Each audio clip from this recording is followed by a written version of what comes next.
السلام علیکم ورحمۃ اللہ تعالی وبرکاتہ۔ وعلیکم السلام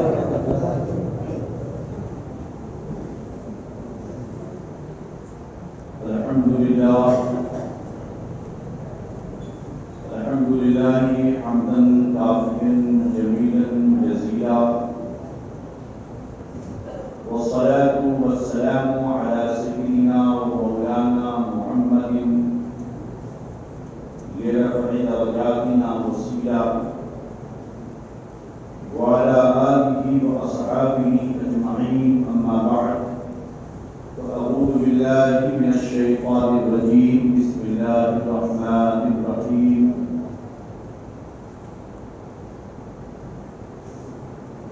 إن علينا جمعه وقرآنه، سبحان اللہ۔ وقال النبي صلى الله عليه وسلم عن علي رضي الله تعالى عنه قال قال رسول الله صلى الله عليه وسلم أدبوا أولادكم على ثلاث خصال: حب نبيكم وحب أهل بيتي وقراءة القرآن، وإن حملة القرآن في ظل الله يوم لا ظل إلا ظله مع أنبيائه وأصفيائه، أو كما قال رسول الله صلى الله عليه وسلم۔ صدق الله مولانا العظيم وصدق رسوله النبي الأمين الكريم، ونحن على ذلك لمن الشاهدين والشاكرين، والحمد لله رب العالمين۔ غوث اعظم بنے کے سر و سامہ مدد قدرتی مدد کعب امام مدد قادری جمع علیہ غوث اعظم زمن بند شیخ احمد رضا خان قطب اعظم زمن بغداد بلا استاد کشتی ضعیفان و شکستارا کشتی بحق خواجہ عثمان ہارو مدد کن مدد کن مدد کن یا معین الدین چشتی، واحسن منك لن تلقت عين واجمل منك لن تلد النساء، خلقت مبرأ من كل عيب كأنك قد خلقت كما تشاء۔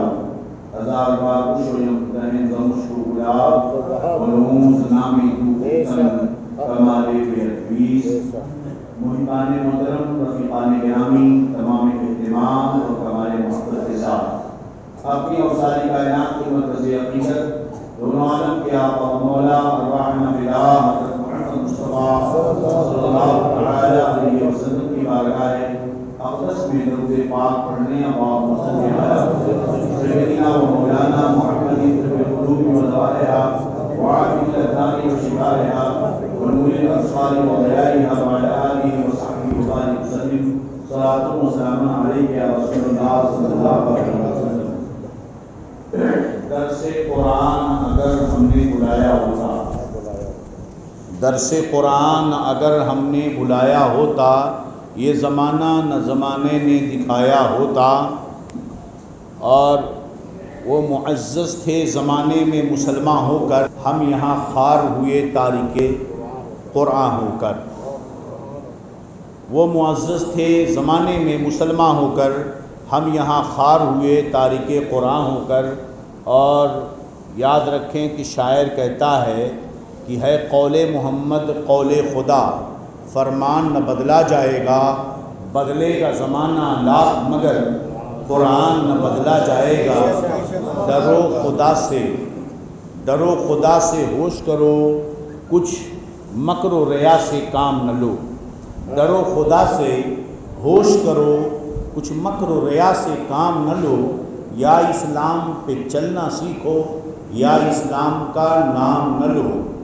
یا اسلام پہ ڈرو خدا سے ہوش کرو، کچھ مکر و ریا سے کام نہ لو۔ یا اسلام پہ چلنا سیکھو، یا اسلام کا نام نہ لو۔ اللہ کی سرتابہ قدم شان ہے یہ، انسان نہیں انسان وہ انسان ہے یہ۔ قرآن کو ایمان بتاتا ہے انہیں، ایمان یہ کہتا ہے میری جان دیے۔ قرآن تو ایمان، قرآن تو ایمان بتاتا ہے انہیں، ایمان یہ کہتا ہے میری جان بہت بہت وہ ایمان محترم سیف رضا قائد اہل سنت حضرت علامہ مفتی خلیل احمد صاحب اسلامی دامت العلوم نے میرے بارے میں نہ جانے لمبا چوڑا کیا کیا کہا، جبکہ حقیقت اس کے برعکس ہے۔ معاملہ یقیناً یہ ان کی حرکت ہے اور آپ لوگ کی محبت ہے نا، جو کہ کہتے ہیں نا یہ رشتہ محبت کچھ اس طرح نبھے گا، کچھ تو قدم بڑھاؤ، کچھ قدم بڑھائیں۔ ایک آدمی بڑا اچھا اس کی اچھائی کا کیا ہمیں اچار لگانا ہے؟ ہمیں اس کو دیکھنا ہے جو ہمارے ایمان و عقیدے کی حفاظت کر رہا ہے۔ اس پورے خطے میں آپ دیکھ لیں ہریت سے دامن گیرا تک ایک نام پوچھتا ہے مفتی خلیل صاحب۔ میں جھوٹی تعریف کر رہا ہوں اور یہ سارا کرم ہے میرے سرکار محمد، سارا کرم ہے صحیح کشمیری کا۔ الحمدللہ جہاں جہاں شہر کشمیری کے قدم پڑے وہاں پر مفتی خلیل بھی اپنا کام کرتے جا رہے ہیں۔ یہ فیضان محدث کبیر ہے اور یقیناً کسی آدمی کا تنہا کوئی اثر نہیں ہوتا جب اس کے ساتھ ایک ٹیم ہوتی ہے۔ تو یہ جو ٹیم ہے علماء کی اور آپ حضرات کی محبتیں یہ قابل تعریف ہے۔ میں تو گنہگار آدمی حضور محدث کبیر کے غلاموں کا غلام، ان کے قدموں کی دھول کی برکتیں لے کر بس جو وہاں سے پیغام ملتا ہے میں بھی لیتا ہوں، آپ تک پہنچاتا ہوں۔ اللہ رب العزت ہمیں قرآن مقدس کی برکتوں سے مالا مال فرمائے اور تمام علماء اہل سنت کو تسلط کے ساتھ مذہب کی مسلک کی خدمت کی توفیق عطا فرمائے۔ یہ بات تو کے پاک پڑھنے اللہم صلی علی سیدنا و مولانا محمد فی القلوب والأبصار وعافیہ الابدان وشفائها وكل الأسفار وضيائها وعلى آله وصحبه وبارك وسلم صلاة وسلام عليك يا رسول الله صلی اللہ علیہ وسلم۔ یہ دور مصلحتوں کا دور ہے، کہتے ہیں نا کہ دل ملے یا نہ ملے ہاتھ ملاتے رہیے۔ ایک آدمی سے گلے ملتا ہے، اس کا چہرہ اس کے کندھے کے پیچھے اور اس کا چہرہ اس کے کندھے کے پیچھے، گلے تو ملتا رہتا ہے مگر دل میں بڑبڑاتا ہے کہاں سے مل گیا، گلے ملنا پڑتا ہے۔ آج یہ حالت ہے لوگوں، دل صاف نہیں، حسد، بغض، مصلحت۔ مگر کوئی پوچھے ان صحابہ سے جنہوں نے اتنی قربانیاں دے کر ہم تک اس دین کو پہنچایا، کیا وہ اپنے لیے مصلحتیں دیکھتے تھے؟ ہرگز نہیں۔ وہ صحابہ اپنے لیے مصلحتیں نہیں دیکھتے تھے، دین کے لیے اپنا سب کچھ قربان کرتے تھے۔ انہوں نے اپنی نظروں سے نبی آخر الزمان صلی اللہ علیہ وسلم، اللہ کے پیارے حبیب صلی اللہ علیہ وسلم کی زندگی کو پڑھا تھا، دیکھا تھا اور ان کے سامنے اسلام کی حقانیت تھی۔ میرے دوستوں، آپ نے کچھ نہ کچھ تو پڑھا ہوگا، کچھ اسکول کالج کے پڑھے ہوں گے۔ ہمارے بزرگ اپنے دور میں مکتب کے اندر یا اردو میڈیم اسکول میں، کنڑا میڈیم اسکول میں آپ نے تعلیم حاصل کی ہوگی۔ ظاہر سی بات ہے جب آپ کلاس میں آپ جاتے ہیں تو جو کچھ آپ سیکھتے ہیں اس کا ذریعہ کیا ہے؟ استاد کچھ بولتا ہے نا، استاد کچھ بولتا ہے، آواز نکلتی ہے۔ اگر کوئی بہرا ہو تو کیا علم سیکھ پائے گا؟ الحمدللہ۔ اگر کوئی بہرا ہو تو علم سیکھ پائے گا؟ نہیں نا۔ علم سیکھنے کے لیے سننے کی قوت کا پایا جانا ضروری ہے نا۔ اگر وہ دیکھ نہیں سکتا تو کیا وہ علم سیکھ پائے گا؟ کچھ علم ایسے ہوتے، ایک آدمی نے آواز تو سنی مگر اس سے پوچھ لو کہ یہاں جو چیزیں ہیں اس کا رنگ کیسا ہے، تو وہ کلر کا اندازہ اندھا شخص نہیں بتا سکتا۔ آواز کے ذریعہ اسے کچھ علم تو حاصل ہو سکتا ہے کہ وہ سن رہا ہے مگر آنکھ نہیں ہے، اس لیے ایک علم نہیں پا سکتا۔ کسی چیز کے گرم اور ٹھنڈے ہونے کا علم وہ کہاں سے لے گا؟ چھو کر کے۔ تو چھونے کی ایک قوت ہے جس سے علم حاصل ہوتا ہے۔ کوئی چیز کھٹی ہے، میٹھی ہے نا، تیز ہے، کڑوی ہے، کیسی ہے، اس کا علم کہاں سے پتہ چلتا ہے؟ چکھنے کے ذریعے۔ جب تک آپ چکھیں گے نہیں تب تک آپ کو میٹھا کھٹا کڑوے کا اندازہ نہیں ہو سکتا۔ رنگ کیا ہے؟ جب تک دیکھیں گے نہیں آپ کو اس کا اندازہ نہیں ہو سکتا ہے نا۔ اسی طرح آپ جو ہے چاہے کہ گرم اور ٹھنڈا ہونا، میٹھا کڑوا ہونا، اور ایک چیز اور ہے، یہ چیز خوشبودار ہے یا بدبودار ہے، اس کا بھی علم حاصل کیسے ہوگا؟ سونگھنے کی طاقت۔ تو گویا کہ ایک طاقت ہے، کسی کے خوشبودار بدبودار کا علم، خوشبو اور بدبو کا علم اگر سیکھنا ہے تو اس کے لیے سونگنے کی طاقت چاہیے۔ رنگ کیا ہے اس کو جاننا ہو تو اس کے لیے دیکھنے کی قوت ہونی چاہیے۔ گرم ٹھنڈے کا علم ہے تو چھونے کی قوت چاہیے۔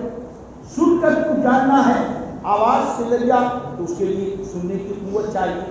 گویا کہ انسان جس ذریعے سے عقل کسی بھی قسم کا فیصلہ تب کرتی ہے جب آنکھ، کان، ناک، زبان کے ذریعہ اس تک میسج پہنچتا ہے۔ آپ سمجھ رہے ہیں؟ میسج یہاں کب پہنچے گا؟ جب آپ کی آنکھ کام کرے گی، اس نے کلر کا میسج بھیجا، دماغ نے فیصلہ کر دیا کہ یہ رنگ فلاں۔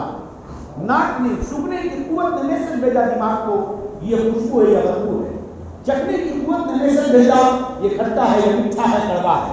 ہاتھ سے آپ نے چھوا، اس چھونے کی قوت نے آپ کو میسج بھیجا دماغ کو کہ یہ گرم ہے یا ٹھنڈی ہے۔ یہ ذریعے علم ہے، انہی طریقوں سے علم حاصل کیا جاتا ہے۔ یہ کچھ 5 ذریعہ ہیں جنہیں پڑھنے والے کتابوں میں یوں بتایا جاتا ہے، کیا؟ قوت لامسہ، قوت سامعہ، قوت ذائقہ، قوت سامعہ، قوت باسرہ۔ یہ چھونے، ذائقہ، چکھنے کی قوت، لامسہ چھونے کی قوت، ذائقہ چکھنے کی قوت، شامہ سننے کی قوت، قوت باسرہ دیکھنے کی قوت۔ یہ وہ قوتیں ہیں جو دماغ کو میسج دیتی ہیں اور انسان کو علم حاصل ہوتا ہے۔ مگر کیا اس کے علاوہ کوئی ذریعہ ہے علم حاصل کرنے کا؟ آپ بتا دیں، کوئی بتا سکتا ہے کیا اس کے علاوہ کچھ اور ہے طریقہ؟ کوئی دوسرا طریقہ نہیں ہے۔ انسان انہی ذریعوں سے علم حاصل کرے گا۔ کتاب پڑھ کے علم حاصل کرے گا تو آنکھ سے دیکھے گا تب تو، ہے نا۔ آپ کہیے کہ ایک اندھا ہے وہ بھی پڑھتا ہے، وہ کیسے پڑھتا ہے؟ اندھا کیسے پڑھتا ہے؟ آج کل نیا طریقہ اپنایا گیا، حروف لکھے جاتے ہیں ڈاٹ میں، موٹے حروف میں، وہ انگلیوں سے چھو کر اس کا اندازہ لگا کر کے پڑھتا ہے۔ تو گویا کہ اسے بھی چھونے کے ذریعہ علم حاصل ہوا۔ بہرحال لمبی گفتگو اگر میں کروں تو اسی پر گفتگو جائے گی۔ میرا کہنے کا مقصد یہ ہے، علم حاصل کرنے کے جو ذریعے ہیں وہ یہی 5 ہیں۔ مگر کیا ان 5 ذریعوں میں کمی، خرابی نہیں پیدا ہو سکتی؟ ہو سکتی۔ کبھی بیماری کی وجہ سے، کبھی سب کچھ ٹھیک ہے لیکن دھوکا ہو جاتا ہے۔ آپ دیکھیں ایک آدمی کو بخار ہے، آپ اسے میٹھا کھلائیں، اسے کیسا لگ رہا ہے نا؟ ایک آدمی کو بخار ہے، میٹھا کھلاتے وہ تھوک دے گا، کڑوا کڑوا لگ رہا ہے۔ ایک آدمی کو زکام ہے، آپ جنت الفردوس، خود کستوری کچھ بھی سنگھا دیں، اسے کچھ پتا نہیں چلے گا کیا ہوا ہے نا۔ ایک آدمی آواز سے کہتا ہے کہ ہم پہچان لیتے ہیں، باہر سے آواز کسی کی سنائی تھی، اس نے کہا یہ آواز مفتی خلیل صاحب کی ہے، مگر سلیم بابو نے مفتی خلیل کی آواز میں بات کر دی۔ دھوکہ کھا گیا کہ آپ نے ٹرینوں پہ سفر کیا ہوگا، بسوں پہ سفر کیا ہوگا، جب آپ کی بس تیز بھاگتی ہے تو روڈ پہ جو درخت ہوتے ہیں وہ بھی بھاگتے ہیں یا نہیں بھاگتے؟ بھاگتے ہیں کہ نہیں بھاگتے؟ حالانکہ وہ بھاگتے نہیں، آپ اپنی آنکھوں سے دیکھتے ہیں، ایسا لگتا ہے کہ بس بھی بھاگ رہی ہے، ہم ادھر بھاگ رہے ہیں، یہ درخت ادھر بھاگ رہے ہیں۔ آپ کہیں گے مولانا وہ احساس ہے، یقیناً شبہ ہوتا ہے جب آدمی ٹرین میں بیٹھتا ہے۔ ٹرین میں اسے اچھی طرح معلوم ہے کہ اس کی بھی ٹرین ہے، اس کی ٹرین دونوں برابر 2 پٹریوں پہ کھڑی ہے، یہ اس میں بیٹھا ہے اس لیے یہ ٹرین ہے، ٹرین اس کی نہیں چلتی ہے، یہ بغل والی چلتی ہے، مگر یہ اپنے ساتھیوں سے کہتا ہے ٹرین ہماری چل رہی ہے، جبکہ آمنے سامنے روڈ پہ تو درخت بہت دور ہے۔ کہنے کا مطلب یہ ہے کہ جو بھی ذریعے علم ہے انسان کو ملا ہے، اس میں کہیں نہ کہیں خطا، لفظش کا پیدا ہونا ضروری ہے۔ ایسا نہیں ہو سکتا ہے کہ بخار عقیدے کا پیدا ہو جائے، عقیدے کا بھی بخار ہو سکتا ہے، عقیدے کا بھی، نظریے کا بھی زکام ہو سکتا ہے نا. سنتا ہوا بھی وہ اندھا بہرا ہو، سنتا ہوا بھی اندھا و بہرا ہو. آپ کو معلوم ہے قرآن فرماتا ہے سم بکم عمی فہم لا یرجعون. سم وہ کیا ہیں؟ بہرے ہیں، بکم گونگے ہیں، عمی اندھے ہیں. وہ لوگ نہیں سمجھنے والے، لوٹنے والے نہیں. وہ چلتے پھرتے بات کرتے ہوئے لوگوں کو قرآن کہہ رہا ہے بکم، یہ گونگے ہیں. کس سے؟ عن الحق، یہ حق بولنے سے گونگے ہیں. لہذا جو حق نہ بولے اگرچہ وہ بولتا ہو قرآن اسے گونگا کہتا ہے. یہ کیا ہے؟ بہرے ہیں. سم، یہ بہرے ہیں. کیسے؟ حالانکہ وہ سن رہے ہیں، مگر ایسے لوگوں کو قرآن کہتا ہے جو حق نہیں سننا چاہتے قرآن انہیں بہرا کہہ رہا ہے. جو حق نہیں دیکھنا چاہتے قرآن انہیں کیا کہہ رہا ہے؟ یہ اندھے. تو دیکھنے والا، سننے والا اور بات کرنے والے کو گونگا بہرا قرآن کہہ رہا ہے. کیوں؟ فرمایا ختم اللہ علی قلوبہم وعلی ابصارہم، ختم اللہ علی قلوبہم وعلی سمعہم وعلی ابصارہم غشاوہ. اللہ نے دل پہ مہر لگا دی، اللہ نے ان کی آنکھوں پہ مہر لگا دی ہے نا، ان کے منہ پہ مہر لگا دی ہے. تو حالانکہ وہ بولتے ہیں مگر قرآن انہیں گونگا بہرا اندھا کہہ رہا ہے. تو ایسے بھی بیمار پیدا ہو سکتے ہیں. اس لیے پوری کائنات میں اسلام کی حقانیت کو آپ سمجھیں. بودھ نے تقریباً 100 سال تک تعلیم دی. بہت سارے دھرم ہزاروں سال کا دعویٰ کر رہے ہیں کہ ہم 20,000 سال سے ہیں، 21,000 سال سے ہیں. آپ اسلام کو چھوڑ کر دوسرے دھرم کی ہسٹری کو پڑھیں. جتنے دھرم ہیں کوئی 100 سال کا دعویٰ کر رہا ہے، کوئی ہزاروں سال کا دعویٰ کر رہا ہے، کوئی نہ جانے کتنے برسوں کا دعویٰ کر رہا ہے. مگر اسلام ایک ایسا دھرم ہے کہ جس کی تعلیمات کو مکے کی سرزمین پر محمد عربی صلی اللہ علیہ وسلم نے اپنے عمر کی 40 سال گزرنے کے بعد اس تعلیم کا آغاز کیا اور 63 سال میں اس دنیا سے چلے گئے. 40 سال میں تبلیغ کی شروع کیا، 63 سال میں بظاہر دنیا سے پردہ فرما گیا. کتنے عرصے ہوئے؟ 23 ایئرس. صرف 23 سال. یہ 23 سال کی تعلیم ایسی تعلیم تھی جس کی وجہ سے، صرف 23 سال کی تعلیم کی وجہ سے دنیا کا کوئی کونا باقی نہیں ہے جہاں احمد علیہ السلام نہ پہنچا ہو. یہی اسلام کی حقانیت. یہ بات پریکٹیکل ہے، دلیل کی ضرورت نہیں ہے. اگر انسان کو ذرا سی عقل ہو، بغض و عناد حسد نہ ہو تو وہ مان سکتا ہے وہ کیا تھا اصل کہ 23 سال کے اندر اسلام مکہ اور مدینہ کی باتوں سے نکل کر برما، چائنا، عراق، ایران، شام، کہاں تک پہنچ گیا. وہاں تک اسلام پہنچا ہے جہاں سورج نہیں پہنچتا ہے. جہاں سورج نہیں پہنچا ہے اسلام وہاں بھی پہنچا ہے. ہماری فقہ کی کتابوں میں مسئلے موجود ہیں کہ جہاں دن نہیں ہوتا وہاں لوگ فجر کیسے پڑھیں، ظہر کیسے پڑھیں. جہاں رات نہیں ہوتی ہے وہاں لوگ مغرب عشاء کیسے پڑھیں، سحری کیسے کھائیں. یہ مسئلے کتابوں میں کیوں؟ اس لیے کہ اسلام وہاں پہنچ چکا ہے. 23 سال کے اندر پورے خطے عرب پر اسلام کی تعلیمات پہنچی. اور جو 100 سال، ہزاروں سال کا دعویٰ کر رہے تھے وہ کہیں ایک کونے میں بچے ہوئے، کہیں ادھر تھوڑا پڑے ہیں، کہیں ادھر تھوڑا پڑے. یہ ہے اسلام کی حقانیت کی سب سے بڑی دلیل. وجہ کیا ہے؟ اس لیے کہ سارے دھرم، اس کے اصول، اس کے قانون، اس کے قواعد جو کچھ بنائے گئے ان کے پیشواؤں نے اپنی طرف سے اسی دنیا میں گڑھا ہے، بنایا ہے، اختراع کیا ہے، تلاش کیا ہے. اسلام ایک ایسا دھرم ہے جس نے اصول اور قانون کے لیے ان 5 ذریعوں کا سہارا نہیں لیا، کیونکہ یہاں غلطی ہو سکتی ہے، انسان غلطی کر سکتا ہے. ایک الگ ذریعہ علم تھا جسے وحی کہا جاتا ہے. اس ذریعے وحی سے اسلام کے قانون اور اصول دیے گئے جس کے مجموعے کو آج قرآن، یہ قرآن جس کے مجموعے کو ہم کیا کہتے ہیں؟ قرآن کہتے ہیں. یہ ذریعے علم کیا ہے؟ وحی. جہاں کوئی شبہہ نہیں، جہاں کوئی خطا نہیں، جہاں کوئی شک نہیں، اسی لیے قرآن دنیا کی ہر کتاب کہتی ہے کہیں اگر کوئی سمجھدار کچھ کمی دیکھے تو ہمیں بتا دے. دنیا کی کتاب کہتی ہے کہیں سمجھدار کوئی کمی دیکھے تو ہمیں بتا دے. مگر ایک کتاب دنیا میں صرف موجود ہے جو یہ کہتی ہے ذالک الکتاب لا ریب فیہ، یہ وہ کتاب ہے جس میں کوئی شک نہیں. کوئی یہ کون کہتا ہے؟ قرآن کتاب خود کہہ رہی ہے یہ وہ کتاب ہے جس میں کوئی شک نہیں. دنیا میں کسی کتاب کے اتنے دشمن نہیں، اتنے مخالف نہیں جتنا قرآن کی مخالفت ہے.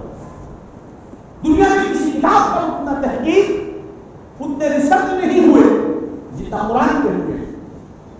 دنیا پہ اتنی باتیں نہیں کی گئی جتنا قرآن پہ کی گئی. اسلام، قرآن پیغمبر اسلام پر ابتدا سے لے کر آج تک اور صبح قیامت تک یہ جنگ چلتی رہے. مگر یاد رکھو ستیزہ کار رہا ہے ازل سے تا امروز، چراغ مصطفی سے شرار مولیبی اور نور خدا ہے کفر کی حرکت پہ خندر زن. پھوکوں سے یہ چراغ بجھایا نہ جائے. یریدون لیطفئوا نور اللہ بافواہہم واللہ متم نورہ ولو کرہ الکافرون. فرمایا ولو کرہ المشرکون. دو جگہ یہ آیت کریمہ پائی جاتی ہے.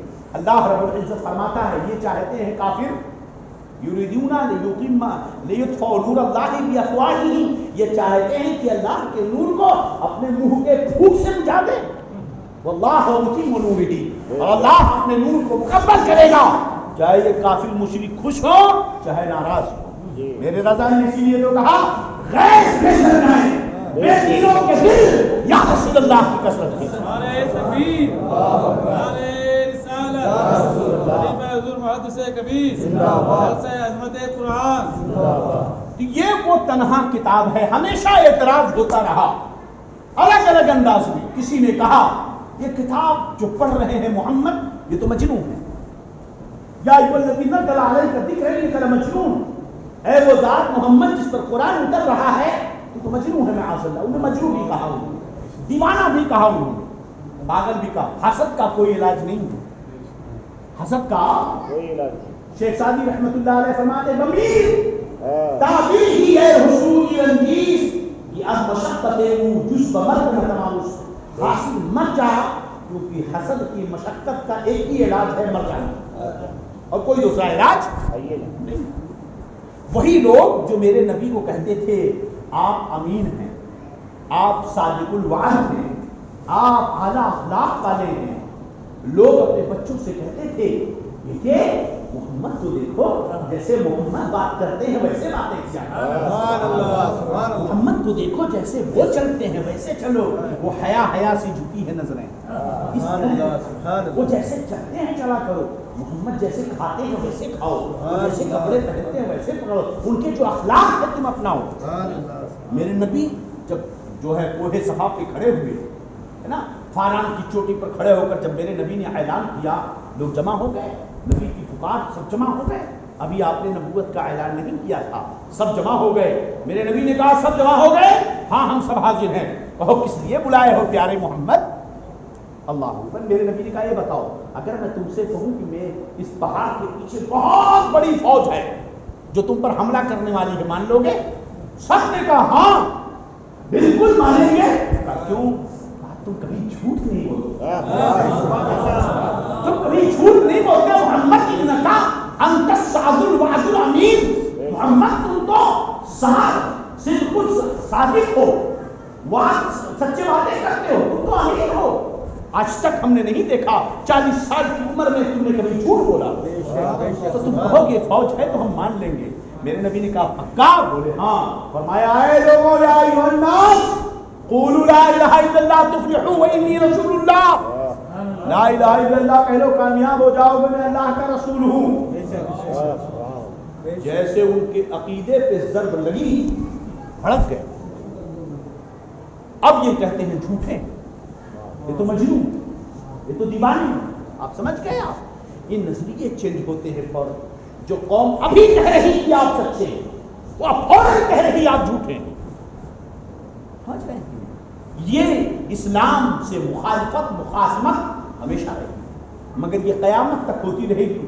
اس دین کا محافظ رب ہے، اپنے قرآن کا محافظ رب ہے، اسی لیے اس نے ایک ایسا ذریعہ علم عطا کیا جس میں شک اور شبہ کی گنجائش نہیں، اور اپنے محبوب کو اس کے لیے تیار کیا۔ قرآن کو اتارنا تھا، کوئی عام کتاب نہیں تھی، قرآن کو اتارنا تھا۔ کون قرآن؟ فرمایا لو انزلنا هذا القرآن على جبل لرأيته خاشعا متصدعا من خشية الله، اگر ہم اس قرآن کو پہاڑ پر اتارتے تو پہاڑ بھی خشیت الہی سے ٹوٹ کر ریت میں بدل جاتا۔ وحملناها الانسان، اٹھایا کس نے اس بوجھ کو؟ انا عرضنا الامانة على السماوات والارض فابين، ہم نے اس امانت کو کہا آسمان تو لے لے، اس نے بھی انکار کر دیا، زمین تو اٹھا، اس نے بھی انکار کر دیا، اسے انسان کامل نے اٹھایا۔ جس کا بوجھ پہاڑ نہ برداشت کر سکے اسے محمد عربی کا سینہ برداشت کر، اور ان کے صدقے میں ان کی امت کا 10 سال کا بچہ بھی اس بوجھ کو برداشت کر۔ سمجھ رہے ہیں؟ وہ قرآن ہے، اس کے لیے تیار کیا گیا، اس کی حفاظت خود اس نے کی، اس نے تب بھی چیلنج کیا، آج بھی چیلنج موجود ہے اور قیامت تک یہ چیلنج بے شک۔ لوگوں نے اعتراض کیا محمد مجنون ہے، انسان ہے، ہمارے بیچ میں ہیں، یہ ان کو کوئی جنات سکھا کے جاتا ہے، ان کو کوئی بتاتا ہے، یہ اپنی طرف سے گڑھ کے لاتے ہیں، یہ تو قصے کہانیاں بیان کرتے ہیں۔ حضرت یوسف کا واقعہ تو کہتے ہیں قصہ کہانی، اصحاب کہف کا واقعہ کا قصہ کہانی، حضرت ابراہیم کا واقعہ کا قصہ کہانی ہے۔ محمد ہماری طرح انسان ہے، یہ قصے کہانیوں والی کتاب لے کر کے آتے ہیں۔ قرآن نے فرمایا اچھا، ان کے رب نے کہا اچھا، ان کنتم فی ریب مما نزلنا علی عبدنا فأتوا بسورۃ من مثلہ، یہ وہ کتاب ہے جس میں کوئی شک نہیں، اور اگر تمہیں شک ہے، ان کنتم فی ریب، اگر تم شک میں ہو، مما نزلنا علی عبدنا، اس کے بارے میں جو ہم اپنے بندے محمد پر اتارتے ہیں، تم انسان ہو، وہ بھی انسان ہے، تمہارا یہی خیال ہے نا، تم ان کو اپنی طرح بشر سمجھ کر کہہ رہے ہو، اپنی طرح چلتا پھرتا دیکھ کر کہہ رہے ہو، اپنی طرح اٹھتا بیٹھتا دیکھ کر کہہ رہے ہو، تمہارا اگر یہی خیال ہے تو سنو، ہم نے جو اپنے بندے محمد پر اتارا، شک میں ہو رہا کہ وہ ہماری طرح ہے، وہ کس کے لا رہا ہے، اپنی طرف سے لے کر کے آ رہا ہے، فاتو بسورۃ من مثلہ، تو اسی کی طرح ایک سورت لے آؤ۔ ارے تم بھی عربی، محمد بھی عربی، تم بھی عربی، میرا حبیب بھی عربی، تم بھی عربی، میرا محبوب بھی عربی ہے نا، تم بھی مکہ میں رہنے والے، میرا حبیب بھی مکہ والا، تم بھی اسی گلیوں میں چلتے ہو، میرا حبیب بھی اسی گلیوں میں چلتا ہے، تم نے بھی کسی سے پڑھا نہیں ہے، میرے حبیب نے بھی کسی سے پڑھا نہیں ہے، کیونکہ اسے تو میں نے پڑھایا ہے، الرحمن علم القرآن، رحمان نے قرآن سکھایا ہے، خلق الانسان، تو اپنی طرح سمجھتے ہو، فاتو بسورۃ من مثلہ، تو اسی کے مثل ایک سورت لے آؤ، لے آؤ۔ چیلنج کتنا خطرناک، آج کچھ ایسے بہروپے گھومتے ہیں، جب دیکھو تو مفتی خلیل مناظرے کا چیلنج کرتا ہے، جب دیکھو یہ بدر الدین مناظرے کا چیلنج کرتا ہے، ارے نالائقو، یہ تعلیم تو ہم نے قرآن سے سیکھی ہے، اور وہ بھی انداز دیکھو، انداز دیکھو، فاتو بسورۃ من مثلہ، اسی کی طرح ایک سورت لے آؤ، لے آؤ، لے آؤ، لے آؤ، فَإِن لَمْ تَفْعَلُوا، اگر نہیں لا سکتے، وَلَن تَفْعَلُوا، اور ہرگز ہرگز تم نہیں لا سکتے ہو، فَاتَّقُوا النَّارَ الَّتِي وَقُودُهَا النَّاسُ وَالْحِجَارَةُ أُعِدَّتْ لِلْكَافِرِينَ، تو ڈرو اس آگ سے جس کا ایندھن انسان اور پتھر ہیں، جو کافروں کے لیے تیار کی ہے۔ بات سمجھ میں آ گئی؟ یہی تو ہم چیلنج کرتے ہیں، رسول کلیوں، خدویوں، تم حق پہ ہو تو آؤ، اور تم قیامت تک نہیں آ سکتے ہمارے مقابلے میں، اور اگر تم حق پہ نہیں ہو تو توبہ کرو، ڈرو اس آگ سے جس کے ایندھن انسان اور پتھر ہے، جو کافروں کے لیے تیار کیے گئے۔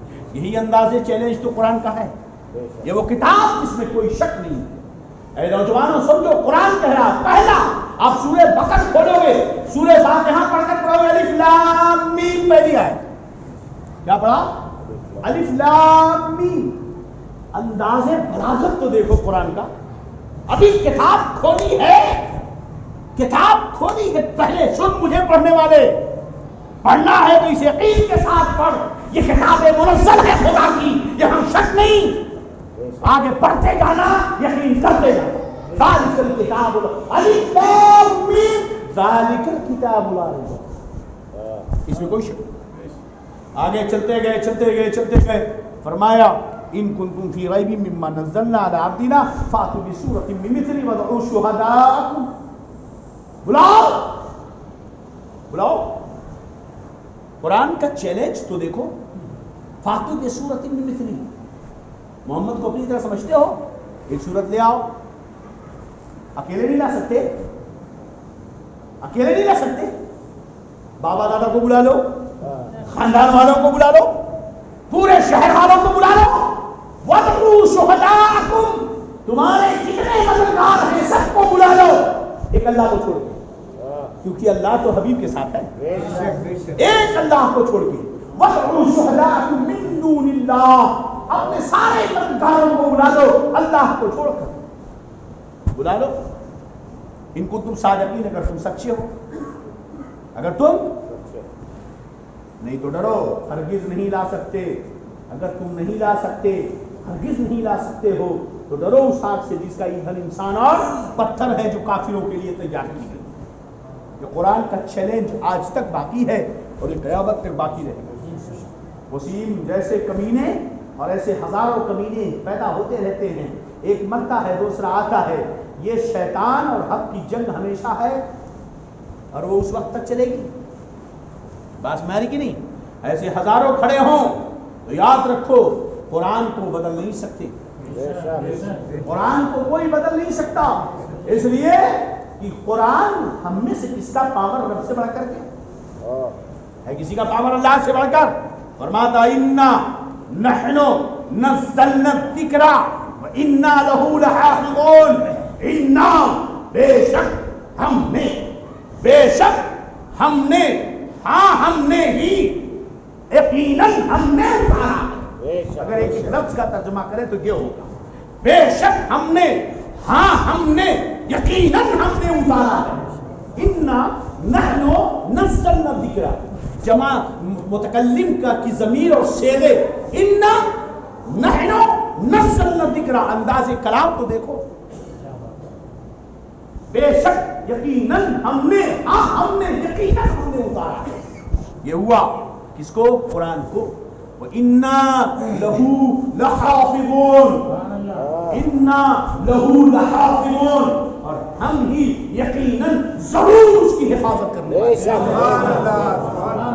حفاظت کرنے والا وہ رب ہے بتاؤ ہے کوئی جو اسے بدل سکے زبر زیر بدل سکے ارے امریکہ اور یورپ پوری یہودی لابی اور کرسچنا لیٹی مل کر نہ بدل سکی یہ آج کا ایک گدھا بدل سکتا ہے مگر کچھ ہماری بھی ذمہ داریاں سمجھ رہے ہیں کہ نہیں ہاں وہ تو کرم ہے ان کا کہ وہ نوازتے ہیں کیا ہم اس لائق ہیں کہ ایک دانہ بھی کھا سکیں کیا ہمارے عمل اس لائق ہے کہ رب کا دی ہوئی روزی کا ایک دانہ کھا سکیں اگر دیکھا جائے تو ہم اس کی دی ہوئی روزی کا ایک دانہ بھی کھانے کے لائق نہیں مگر وہ کریم پروردگار ہمیں پال رہا ہے ہماری ذمہ داری ہے اس قرآن کو ہم تک پہنچانے کے لیے کیسی کیسی قربانیاں دی گئی میرے نبی مدنی تاجدار صلی اللہ تعالی علیہ وسلم آپ کی شادی ہو گئی حضرت خدیجہ کے ساتھ آپ آرام فرما ہیں حضرت ام المؤمنین سیدتنا عائشہ صدیقہ رضی اللہ عنہا فرماتی ہیں اول ما بدی به من الوحی ابو الصالح فی النوم سرکار کو تیار کیا جا رہا ہے رب کی طرف سے تیار کیا جا رہا ہے اتنا بڑا بوجھ جسے پہاڑ نہ برداشت کرتے اتنا بڑا بوجھ جسے زمین و آسمان جس کا بوجھ اٹھانے سے انکار کرتے ہیں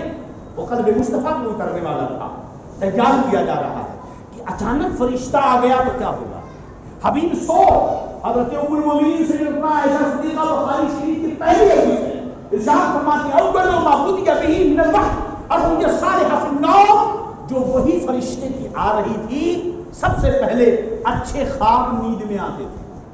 اچھے خواب تو سرکار جو بھی خواب دیکھتے تھے نا، جیسے دن کا کوئی انکار نہ کرے، صبح ویسے ہی واقعہ ہو جائے گا۔ یہ تیاریاں ہو رہی تھی، اور سرکار پر جب وہی آتی تھی تو کہتے کان ینزل علیہ الوحی فی یوم البرد الشدید، سرکار دو جہاں صلی اللہ علیہ وسلم پر سخت ٹھنڈی کے دنوں میں وحی اترتی تھی اور آپ کی پیشانی سے پسینے چلتے تھے۔ ایسا عالم تھا سرکار دو جہاں صلی اللہ علیہ وسلم کے دل میں، حبب الیہ الخلا، سرکار کے دل میں تنہائی کی محبت اللہ نے ڈالی۔ بیوی ہے، آپ نے کہا ختیجہ میں اکیلے کہیں جانا چاہتا ہوں، راشن پانی تیار کر دو، توشہ تیار کر دیتے، کھانے پینے کا سامان لے کر کوٹلی باندھتے۔ میرے آقا چڑھتے چڑھتے چڑھتے چڑھتے 250 کلومیٹر اوپر، 2.5 کلومیٹر کے اوپر غار ہرا میں چڑھتے، وہاں جا کر تنہائی بیٹھتے۔ علماء فرماتے غار ہرا میں سرکار کیوں گئے؟ اس لیے کہ غار ہرا کا جو منہ تھا وہاں سے کعبہ کی چوکھٹ نظر آتی، وہاں سے کعبہ کی چوکھٹ نظر آتی تھی۔ سرکار وہاں جاتے ہفتوں مہینوں وہیں گزارتے تھے، تنہائی میں اللہ کا ذکر کرتے، اللہ کی عبادت کرتے، تنہائی میں آپ کا وقت یہ گزرتا تھا۔ توشہ ختم ہوتا پھر آتے، حضرت خدیجہ پھر باندھتے، پھر لے کر کے جاتے۔ ایک دن یاد خدا میں میرے آقا ڈوبے ہیں، اپنے رب کی یاد میں بے مستغرق ہیں، اتنے میں جبریل امین حاضر ہوئے۔ سرکار جبریل نے سامنے سرکار کے، اس کے بعد سرکار یاد الہی میں ڈوبے ہیں، جبریل امین سامنے آئے، فرمانے کہنے لگے اقرا، پڑھیے پڑھیے۔ میرے نبی نے کہا مانا بقالی، میں پڑھنے والا نہیں، کیوں؟ میں اللہ کی یاد میں ڈوبا ہوں، تم دوسرا کون سا کام کروانے آئے؟ اقرا، پڑھیے۔ میرے نبی نے کہا میں نہیں پڑھنے والا۔ یہ تبلیغی سلفی کا کہتے ہیں میں پڑھا ہوا نہیں ہوں، میں پڑھا ہوا نہیں ہوں، نہیں میں پڑھنے والا نہیں ہوں، میں یاد خدا میں ڈوبا ہوں۔ پھر حضرت جبریل نے میرے نبی کو یوں پکڑا، گلے سے لگا کر پوری طاقت بھر دبوچا۔ سوچو وہ جبریل فرشتہ جس کی بازوؤں کی قوت کا یہ عالم ہے کہ جب قوم لوط پر عذاب ڈالنا ہوا تو اللہ رب العزت نے جبریل امین کو بھیجا ہے کہ جبریل نے اپنے پر پر پوری بستی کو اٹھا کر آسمانوں کی بلندیوں پہ لے گئے، اتنی بلندی پر کہ ان کے کتے بلیوں کی آواز، پردوں کے کھنکھنانے کی آواز آسمانوں میں سنائی دیتی۔ زمین کو اٹھا کر جبریل لے گئے اور وہیں سے پلٹ دیا، پوری قوم لوط تباہ و برباد ہو گئی۔ اس فرشتے کی طاقت و وقار، اس فرشتے کی قوت کا یہ عالم ہے۔ ارے تو جبریل وہ فرشتہ ہیں، پہاڑوں کا فرشتہ۔ جب میدان طائف میں میرے نبی کو ستایا گیا تو پہاڑوں کا فرشتہ آیا، کہنے لگا یا رسول اللہ صلی اللہ علیہ وسلم یہ پہاڑ میرے کنٹرول میں ہے، رب نے دیا ہے، اگر آپ اجازت دیں، یہ بیچ میں طائف کی ہری بری بستی ہے، بڑے خوشحال مالدار قسم کے لوگ ہیں، ان لوگوں نے بڑی بدتمیزیاں کی ہیں آپ کے ساتھ، اجازت عطا فرمائیں تو دونوں طرف کا پہاڑ اٹھا کر ملا دوں، چٹنی کی طرف پس جائیں گے اس کو۔ میرے نبی نے فرمایا نہیں، میں اپنی کمزوری، اپنی تکلیف، اب سب باتوں کی شکایت اپنے رب کی بارگاہ میں کروں گا اور میں کہوں گا اللہم اہدی قومی فانہم لا یعلمون لا یعلمون، اے اللہ میری اس قوم کو ہدایت دے، مجھے جانتے نہیں، انہیں نہیں معلوم میں کون ہوں، اس لیے میرا انکار کر رہے ہیں۔ میرے نبی کو اتنا پتھر ان لوگوں نے مارا تھا کہ سر سے خون بہتا تھا تو قدم کی ایڑیاں خونوں سے تر ہو گئی۔ کیا ہم نے یہ دن دیکھا ہے؟ آج کوئی پیسہ پھینک دیتا ہے 10,000 تو ہم اپنے بچوں کو نہ جانے کہاں پڑھنے کے لیے بھیج دیتے ہیں۔ آج کوئی 5 لاکھ روپے دے دیتا ہے تو ہم اپنی مسجد پوری دوسروں کے حوالے کر دیتے ہیں۔ میاں ٹوٹی چھپر کی مسجد اس عالیشان مسجد سے بہتر ہے۔ لمسجد اسس علی التقوی، وہ مسجد جو تقوی کی بنیاد پر قائم ہو، مسجد جو خدا کے خوف کی بنیاد، تقوی سے مراد ہو جو خدا کی خوف کی بنیاد پہ قائم ہو، ایسی مسجدوں سے بہتر ہے جس سے امت میں اختلاف اور فتنہ اور فساد پیدا ہوتا ہے۔ سوچو میرے نبی کہتے ہیں اے اللہ بخش دے میری قوم کو، وہ مجھے جانتے نہیں۔ اسی کو تو اعلیٰ حضرت فرماتے ہیں بد سہی چور سہی مجرم و ناکارہ سہی بندہ کیسا ہی سہی ہوں تو کریم آتے۔ سمجھ گئے کہ نہیں؟ تو پہاڑ کے فرشتے نے کہا اگر اجازت دیں تو دونوں پہاڑوں کو جو ملا دو یہ سارے لوگ پس جائیں گے اس کے۔ تو یہ فرشتے کی قوت، مگر جبریل امین نے میرے نبی کو پکڑا اور پوری طاقت پر دبا کر کے چھوڑا. کہتے ہیں اقرا پڑھیے. میرے نبی نے پھر کہا میں نہیں پڑھنے والا.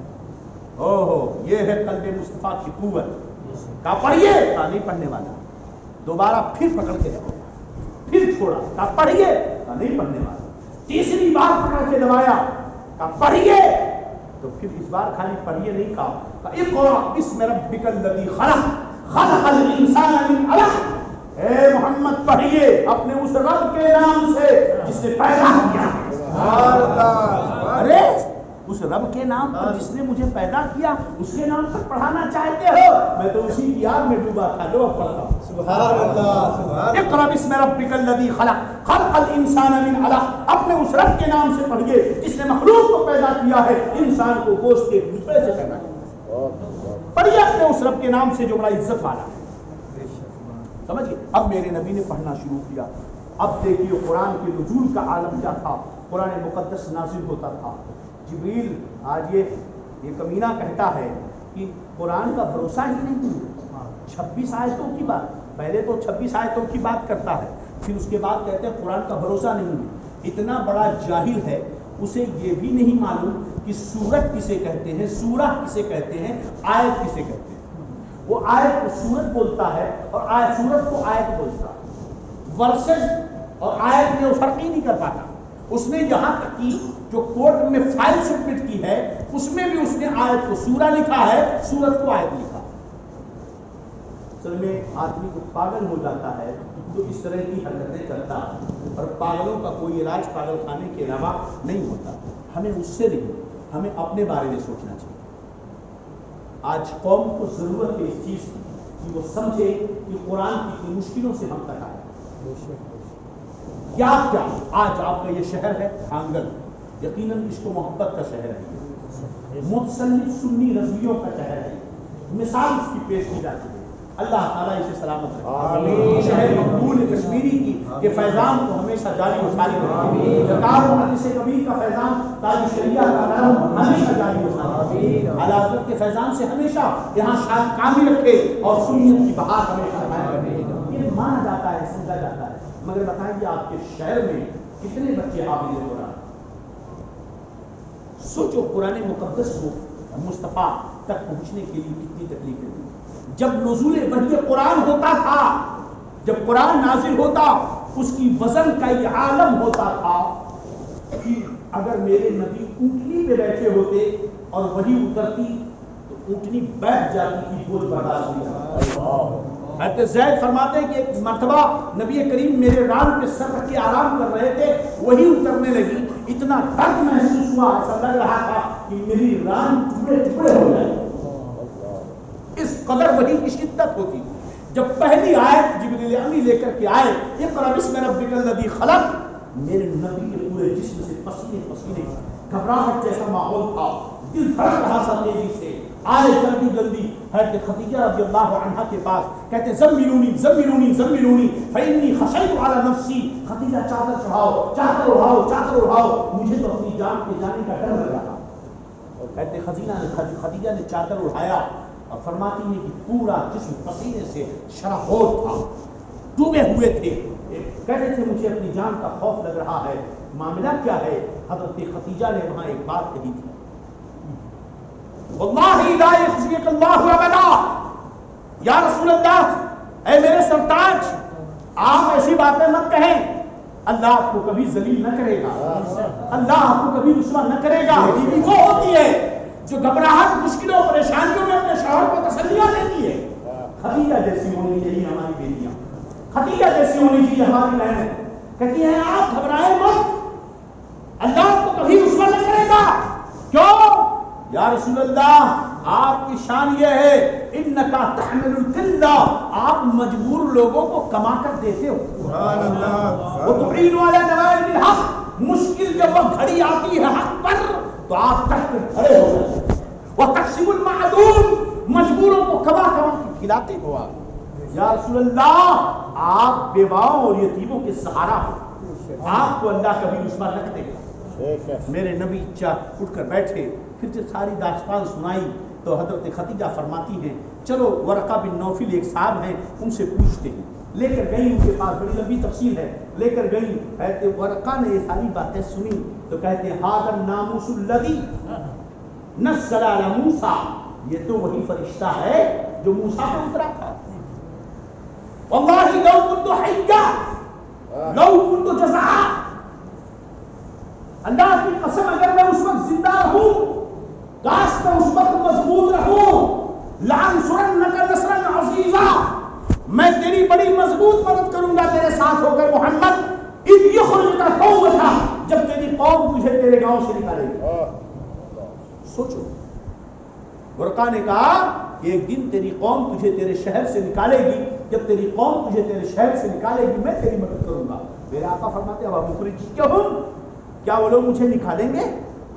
کیا میرے قوم کے لوگ گاؤں والے مجھے نکالیں گے؟ ورقہ نے کہا کوئی بھی شخص آج تک دنیا میں ایسا نہیں آیا جو تیری طرح حق بات کر کے لے آیا، حق بات لے کر کے آیا ہو، مگر یہ کہ اس سے دشمنی کی گئی ہے، اسے ستایا گیا ہے، اسے شہروں سے نکالا گیا. ارے جو مالک کونین ہے، جو محبوب پروردگار ہے، جس کے لیے جنت بنی ہے، یہ کائنات سجی ہے، جو سب کا مالک ہے، خالق کل نے آپ کو مالک کل بنا دیا، دونوں جہاں ہے آپ کے قبض و اختیار میں. وہ مصطفیٰ جان رحمت جب نماز کے لیے کھڑے ہوتے تھے تو لمبا قیام فرماتے، قرآن پڑھتے جاتے پڑھتے جاتے پڑھتے جاتے پڑھتے جاتے، اتنی دیر تک کھڑے رہتے راتوں میں کہ پیر سوج جاتے تھے، موٹے ہو جاتے تھے. میرے نبی کے پیر میں سوجن آ جاتا تھا، تکلیف ہوتی تھی. وہ ہو جو جنت کا مالک ہے، ہم کہتے ہیں تجھ سے اور جنت سے کیا مطلب، وہابی دور ہو، ہم رسول اللہ کے جنت رسول اللہ. جو جنت کا مالک ہے وہ نماز میں اپنے رب کے حضور اس طرح کھڑا ہوتا ہے. آج جس کا ٹھکانہ نہیں ہے وہ نمازوں سے اتنی دور ہے، جس کا پتہ ہی نہیں ہے وہ عبادتوں سے اتنی دور ہے. وہ نبی کھڑے ہوتے ہیں پیروں میں درد، یہ درد بھی رب کو دیکھا نہ گیا. اتنا درد اپنی عبادت میں محبوب کے قدموں کا درد خدا کو نہ دیکھا گیا. جبریل جاؤ میرے محبوب سے کہہ دو چادر والے پیارے، یا ایھا المزمل، اے چادر والے پیارے، قم اللیل الا قلیلا، رات میں تم کھڑے ہو مگر تھوڑا کھڑے ہو. قم اللیل الا قلیلا نصفہ عادلا او انقص منہ قلیلا، یا کچھ اور ہی کم کر لو. ورتل القرآن ترتیلا، میرے حبیب قرآن کو ترتیل سے پڑھنا. اتنی لمبی نماز مت پڑھ میرے حبیب، قیام مت کر، تیرے پیروں میں درد. اتنا لمبا قیام، پیروں میں اتنا درد، یہ رب کو دیکھا نہیں گیا. مگر حقیقت یہ ہے کہ اسی قرآن کی تعلیم کی وجہ سے اسی کے حبیب کو پتھر مارا، اسی حبیب کو مجنون کہا گیا، اسی حبیب کو دیوانہ کہا گیا، اسی محبوب پروردگار کو مکہ سے نکالا گیا، اسی محبوب پروردگار پر پانی رکھ دیا گیا. 3 سال تک ایک کندھے میں قید رکھا گیا، جس کے مارنے کا پلان بنایا گیا، گھر کو گھیر کر رکھا گیا، مکہ سے چھپ کر نکلنے پر مجبور کیا گیا، اسی قرآن کی تعلیم کی ہی وجہ سے. کیا ایسے قرآن ہم تک آیا ہے؟ کہ ایسے ملا ہم کو قرآن، درس قرآن جو اگر ہم نے نہ بلایا ہوتا، یہ زمانہ نہ زمانے میں دکھایا ہوتا. اسی قرآن کو ہم تک پہنچانے کے لیے آپ سوچئے، میری بات سمجھیں. آپ گاؤں دیہات کے رہنے والے ہیں، آج آپ ایک بکرا چھوٹا سا خرید کے لائیے اور اسے پالیے اور اپنے چھوٹے بچے سے اس کو قریب کر لیجیے. آپ کا بچہ اس سے روز کھیلے، اور ایسا ہوتا ہوگا، کھیلے اس کے ساتھ. بکرا بڑا ہوتا گیا، 2 سال کا بکرا آپ کا ہو گیا. 2 سال کے بعد قربانی کا موقع آیا، بڑی عظیم عبادت ہے، آپ نے بکرے کو ذبح کرنا چاہا. آپ کا بچہ بکرے کو ذبح کرنے دے گا؟ بولو. میاں اگر گھر کے سامنے باپ داداؤں کا لگایا ہوا درخت ہو تو ہم گھر کا کونا تو چھوڑ دیتے ہیں، مگر اس درخت کو کاٹنے کے لیے تیار نہیں. ہمارے بچے اس بکرے کو ذبح نہیں کرنے دیتے، ہمیں بچے کو کمرے میں بند کرنا پڑتا ہے، کسی بہانے دکان بھیجنا پڑتا ہے، ورنہ وہ پورے گھر کو رو رو کر کے طوفان بنا دیتا ہے. کیوں؟ اس لیے کہ اسے اس کے قریب رہ کر اس سے پیار ہو گیا ہے، اس سے اس کو محبت ہو گئی. اللہ. حضرت عبداللہ ابن عمر فرماتے ہیں کہ میں حافظ قرآن نہیں تھا، جب میں حافظ قرآن بنا تو میں ہر دن میں ایک قرآن ختم کرتا. میرے نبی کو جو پتہ چلا فرمایا عبداللہ یہ ہر دن میں نہیں مہینے میں عبادت کیا. حضرت سیدنا ہم سب کے امام ابو حنیفہ رضی اللہ عنہ امام اعظم آپ کا گھر تھا بغل میں غیر کا گھر تھا. ایک رات جو ہے بغل والے یہودی یا مشرک کی بیٹی کہتی ہے ابا ابا ہر رات کو اس گھر کی چھت پر اس گھر کے آنگن میں ایک درخت نکلتا تھا اجلا اجلا سفید کلر کا ایک درخت اگتا تھا. میں روز دیکھتی تھی 2 دنوں سے 3 دنوں سے مجھے دکھائی نہیں دیتا. باپ نے کہا بیٹی وہ کوئی درخت نہیں تھا مسلمانوں کے امام ابو حنیفہ کے نماز پڑھنے تو ایک رات میں 2 رکعت میں پورا قرآن ختم کرتا. آپ سوچیں آپ کے شہر میں محبت آج ہم نے قرآن سے اپنا رشتہ توڑ دیا. ہم نے قرآن کو اپنے طاقت کی زینت بنا دی ہے.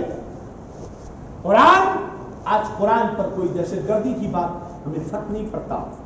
اگر یقیناً ہم سے پیار ہوتا ہمیں پیار ہوتا قرآن پاک سے تو کچھ نہیں اتنا تو کہ ہماری راتوں کی نیندیں اڑ جاتی.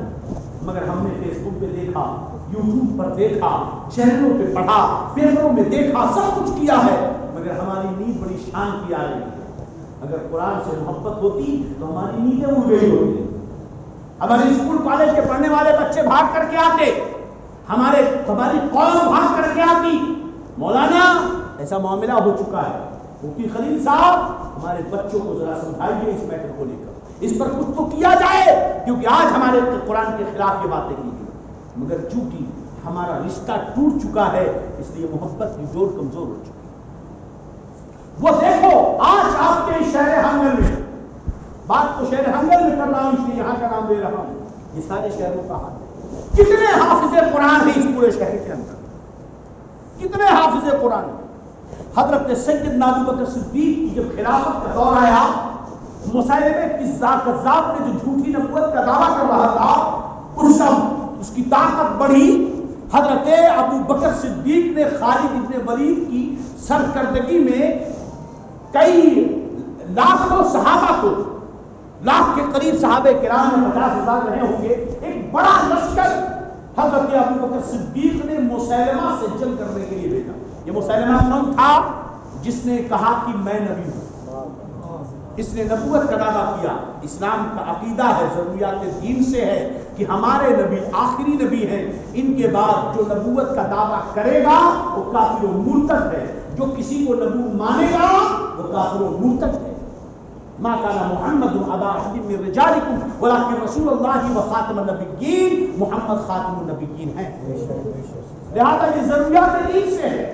جو بھی شخص یہ عقیدہ رکھے کہ میرے نبی کے بعد کوئی نبی آ گیا یا کسی کو نبی مان لے یا عقیدہ رکھے آ سکتا ہے 3 چیزیں ہوئی آ چکا یا کسی کو مان لے یا کہے آ سکتا ہے تینوں صورتوں میں وہ کافر ہے.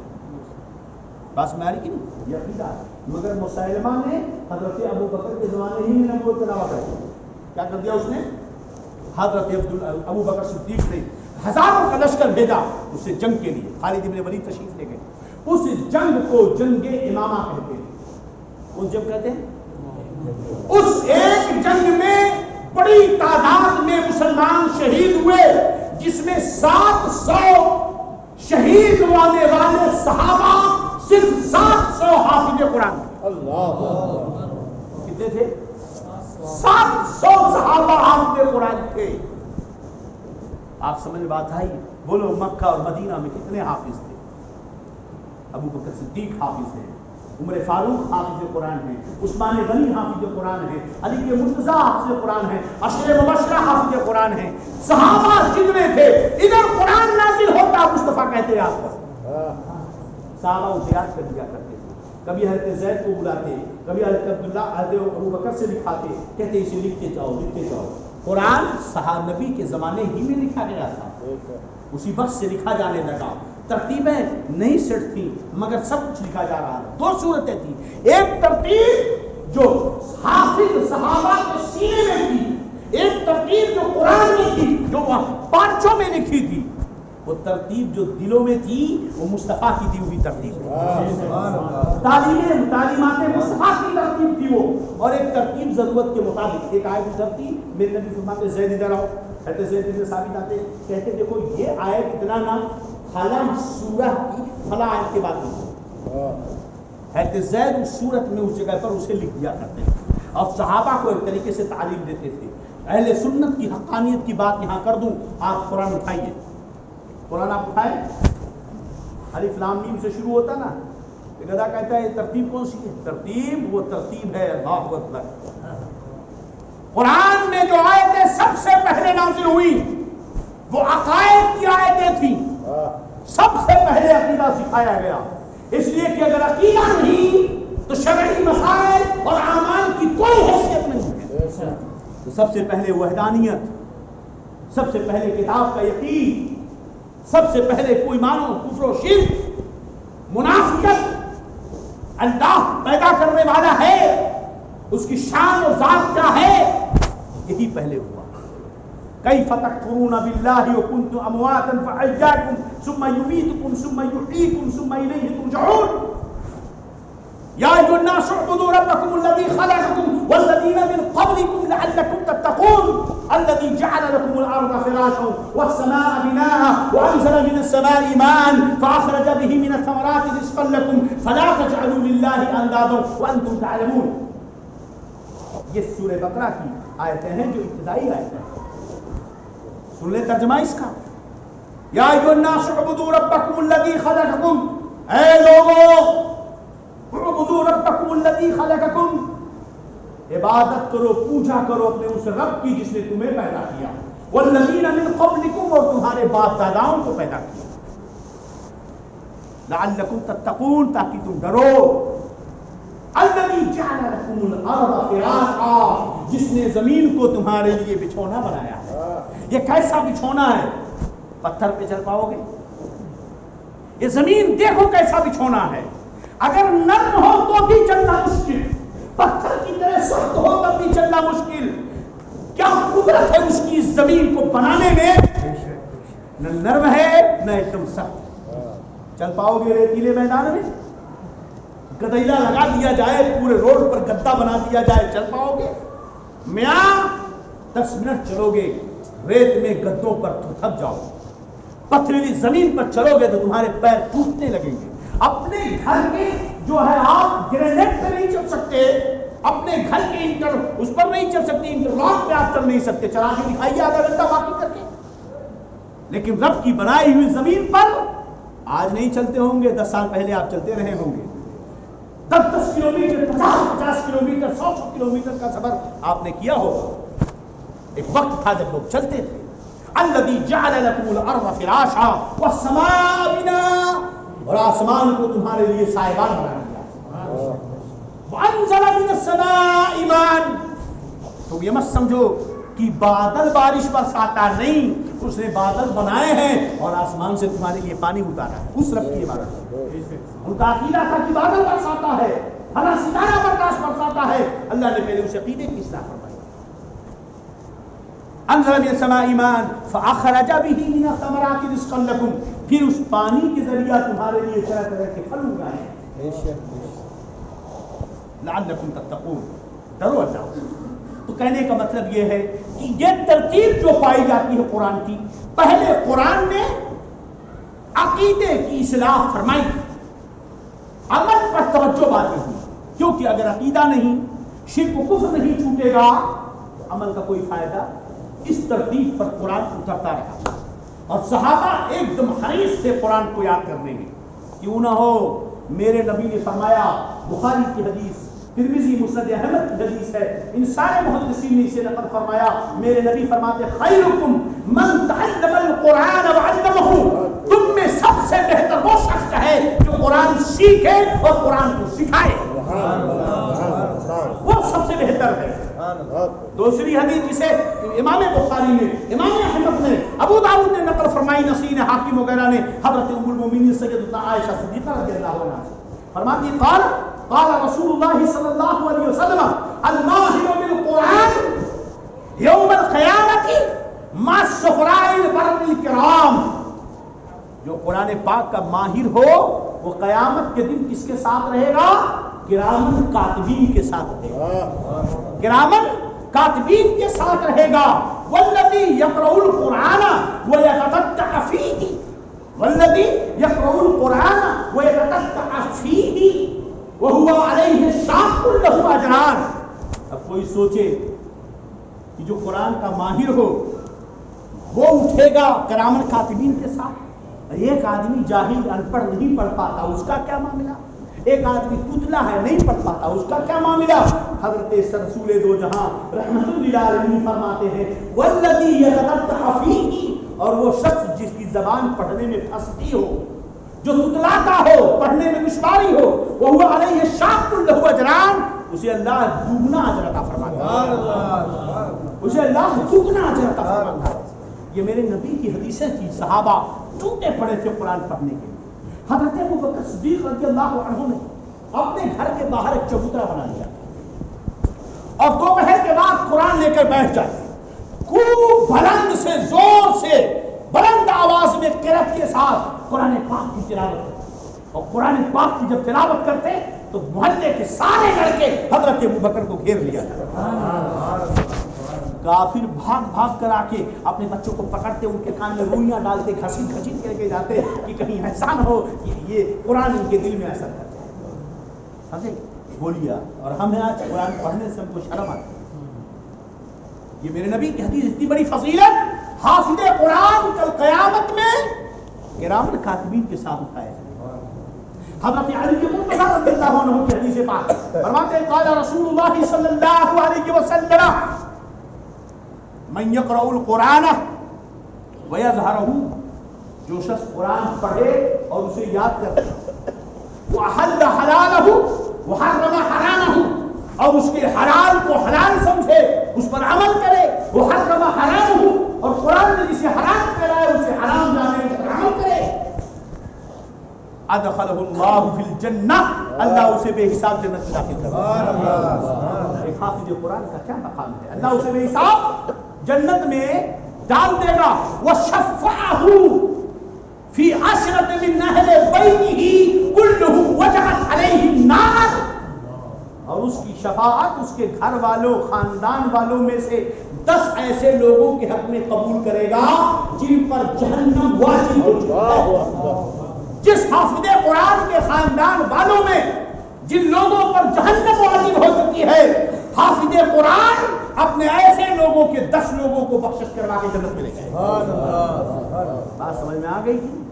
یہاں 2 باتیں پتہ چلی کہ اگر حافظ قرآن یہ چاہتا ہے کہ بے حساب وہ جنت میں داخل ہو تو اس کی حلال کو حلال جانے، اس پر عمل کرے، اور اس کے حرام کو حرام جانے، اس پر عمل کرے، تو خود بھی جنت میں جائے گا، اپنی ماں کو بھی لے کر جائے گا، اپنے باپ کو بھی لے کر جائے گا، اپنے دادا کو لے کر جائے گا، اپنی دادی کو لے کر جائے گا، چاچا کو لے کر کے جائے گا، بھائی کو لے کر کے جائے گا۔ 10 لوگوں کی شفاعت اللہ تعالیٰ اس کی 10 لوگوں کے حق میں شفاعت قبول کرے گا، ایسے لوگوں کے حق میں جن پر جہنم واجب ہو چکی ہے۔ آپ سمجھ گئے کتنی بڑی فضیلت ہے؟ بولو کسی حافظ قرآن کا مقابلہ کیا جا سکتا ہے؟ ہمارے علماء نے یہاں تک لکھا کہ جو حافظ قرآن ہو اس کو اپنے پیچھے نہیں بٹھانا چاہیے، جس کے سینے میں قرآن ہو اسے اپنے پیچھے نہیں بٹھانا چاہیے۔ اس لیے حفاظ کرام اگر قرآن میرے مصطفیٰ کی اس حدیث کو دیکھیں تو دنیا کی دولت، شہرت، طاقت، کار، بنگلے، مکان، فریش، ان سب کو لاکھ مار دینا چاہیے۔ اس سے بڑی کیا چیز ہے کہ حافظ قرآن کو بے حساب اللہ جنت میں داخل کرے، جو ہزاروں بنگلوں سے بہتر ہے، اور اس کے ماں باپ کو بھی چاہیے کہ کتنی بڑی فضیلت ہے۔ اور سنیے حضرت جابر بن عبداللہ کی روایت، قال رسول اللہ صلی اللہ علیہ وسلم اذا مات حامل القرآن اوحى اللہ الى الارض، جب کوئی حافظ قرآن مرتا ہے اللہ زمین کو وحی کرتا ہے، اوحى اللہ الى الارض ان لا تاکلی جسدہ، اے زمین، رب کا آرڈر آتا ہے، اے زمین اس کی جسم کو کھانا نہیں، اس کے جسم کو، اس حافظ قرآن ہے، قرآن کا علم رکھنے والا ہے، اس کے جسم کو کھانا نہیں. کیوں؟ کیونکہ یہ قرآن کا حامل ہے. تو زمین کیا کہے گی؟ فتقول، تو زمین کہے گی اے رب، اے میرے رب، کیف آکل لحمہ وکلامک فی جوفہ، اے میرے رب میری مجال کہ میں اس کے جسم کو کھاؤں، میری ہمت کہ میں اس کے جسم کو کھاؤں، تیرا کلام اس کے سینے میں موجود ہے. میاں زمین کی مجال نہیں کہ جس دل کے اندر قرآن نقش ہو اسے زمین اس جسم کو نہیں کھا سکتی ہے. یہ دنیا کی طاقتیں قرآن کو مٹا سکتی ہیں. بات میں نہ رہی، اسی لیے آپ نے بارہا دیکھا ہوگا گھر میں آگ لگی سب جل گیا مگر قرآن سلامت ہے. دیکھا ہے نا یہ سب بتانے والی چیز نہیں بلکہ پریکٹیکل ہے سامنے. لاکھوں کا مال جل رکھا اسی کے بیچ میں قرآن محفوظ ہے. کون ہے اس کی حفاظت جو ہو رہی ہے؟ اللہ. اے زمین نہیں کھانا. میرے دوستوں اسی لیے صحابہ کرام، تابعین، تبع تابعین، میرے نبی نے فرمایا جس دل سینے میں قرآن کی آیت یا سورہ نہ ہو اس کا دل، اس کا جسم نہیں ہے، وہ ویران بیابان سناٹا جنگل. وہ دل جس برباد ہے جس کے اندر سینے میں بالکل قرآن کی کوئی آیت سورت. یہ دیکھیں اسلامی تعلیمات قرآن کے تحفظ کے لیے نماز میں قرآن کو پڑھنا لازم قرار دے دیا. اس کی حفاظت کیوں ہو گئی؟ اس کی وجہ یہ ہے قرآن کو نماز میں پڑھنا لازم قرار دے دیا گیا اور کم سے کم 2 رکعت میں تو قرآن پڑھنا ہی پڑھنا. اس لیے 3 سورتوں کا یاد کرنا تو ہر شخص چلا. یہ خدا کا کرم ہے، مصطفیٰ کی عطا ہے کہ اس نے کسی کلمہ پڑھنے والے کے دل کو ویران نہیں رکھا. قرآن کا تحفظ، قرآن کی حفاظت یوں ہونی چاہیے کہ ہمیں اپنے بچوں کو قرآن کی تعلیمات سے آشنا کرنا چاہیے. جب ہمارے بچے بولو یہ نعمت کس بات کو نہیں چاہیے، کس بات کو نہیں چاہیے؟ ارے بیٹھے بٹھائے جنت مل رہی ہے. قیامت کے دن حافظ قرآن کے باپ کے سر پر ایسا تاج رکھا جائے گا جس کی چمک کے سامنے سورج کی چمک پھیکی پڑے گی. بولو محنت کیا بیٹے نے، ڈانٹا ڈبتا حافظ مشتاق صاحب، عابد مقبول صاحب نے لے کر دوڑتے رہے چندے کی فائل لے کر مفتی خلیل صاحب، بیٹھے بیٹھے باپ کے سر پہ تاج. سمجھ کے یاد رکھو اگر باپ اپنے بیٹے کو مدرسے میں بھیج کر سر پہ تاج رکھ سکتا ہے تو جو لوگ مدرسے کے لیے مرتے ہیں، بھیک مانگتے ہیں، وہ لوگ ان کے سر پہ کیسا تاج ہوگا؟ مجھے بات آ رہی کہ نہیں؟ کیوں؟ اس لیے وہ رب کا در ہے، وہاں کمی. ارے در تو مصطفیٰ کا ہے، فیض ہے یا شہ تسنیم نرالا تیرا، آپ پیاسوں کی ہے، آپ پیاسوں کے تجسس میں ہے دریا تیرا. خود بھیک دیں اور خود کہیں میرے کریم سے گر واہ کیا جود و کرم ہے. شہر کا کہاں نہیں سنتا ہی نہیں مانگنے والا تیرا. جو تیرے در پہ مصطفیٰ مانگنے آتا ہے نا وہ نہیں سنتا، نہیں ملے گا، نہیں ہے، نہیں سنتا ہی نہیں مانگنے والا. جو تیرے در پہ مانگنے آ جائے وہ نہیں سنتا. وہ نبی ہیں جو خود ایک کپڑے میں تو رہیں، ہفتوں کھانا نہ کھائیں، مگر در پہ کوئی سائل مانگ لینا تو گھر کا سب کچھ دیتا ہے. تو یہ شان مصطفیٰ کی ہے تو رب کی عطا کا کیا عالم. جب ان کے گدا دیتے ہیں صاحب زمانہ کی جھولی، مختار تجلی عالم ہے، مختار کا عالم ہے. تو میرے دوستوں قرآن سے یہ محبت، قرآن کی یہ عظمت ہے. نتیجہ یہ ہوا کہ لاکھوں کی تعداد میں صحابہ حافظ قرآن. کیا ہوئے؟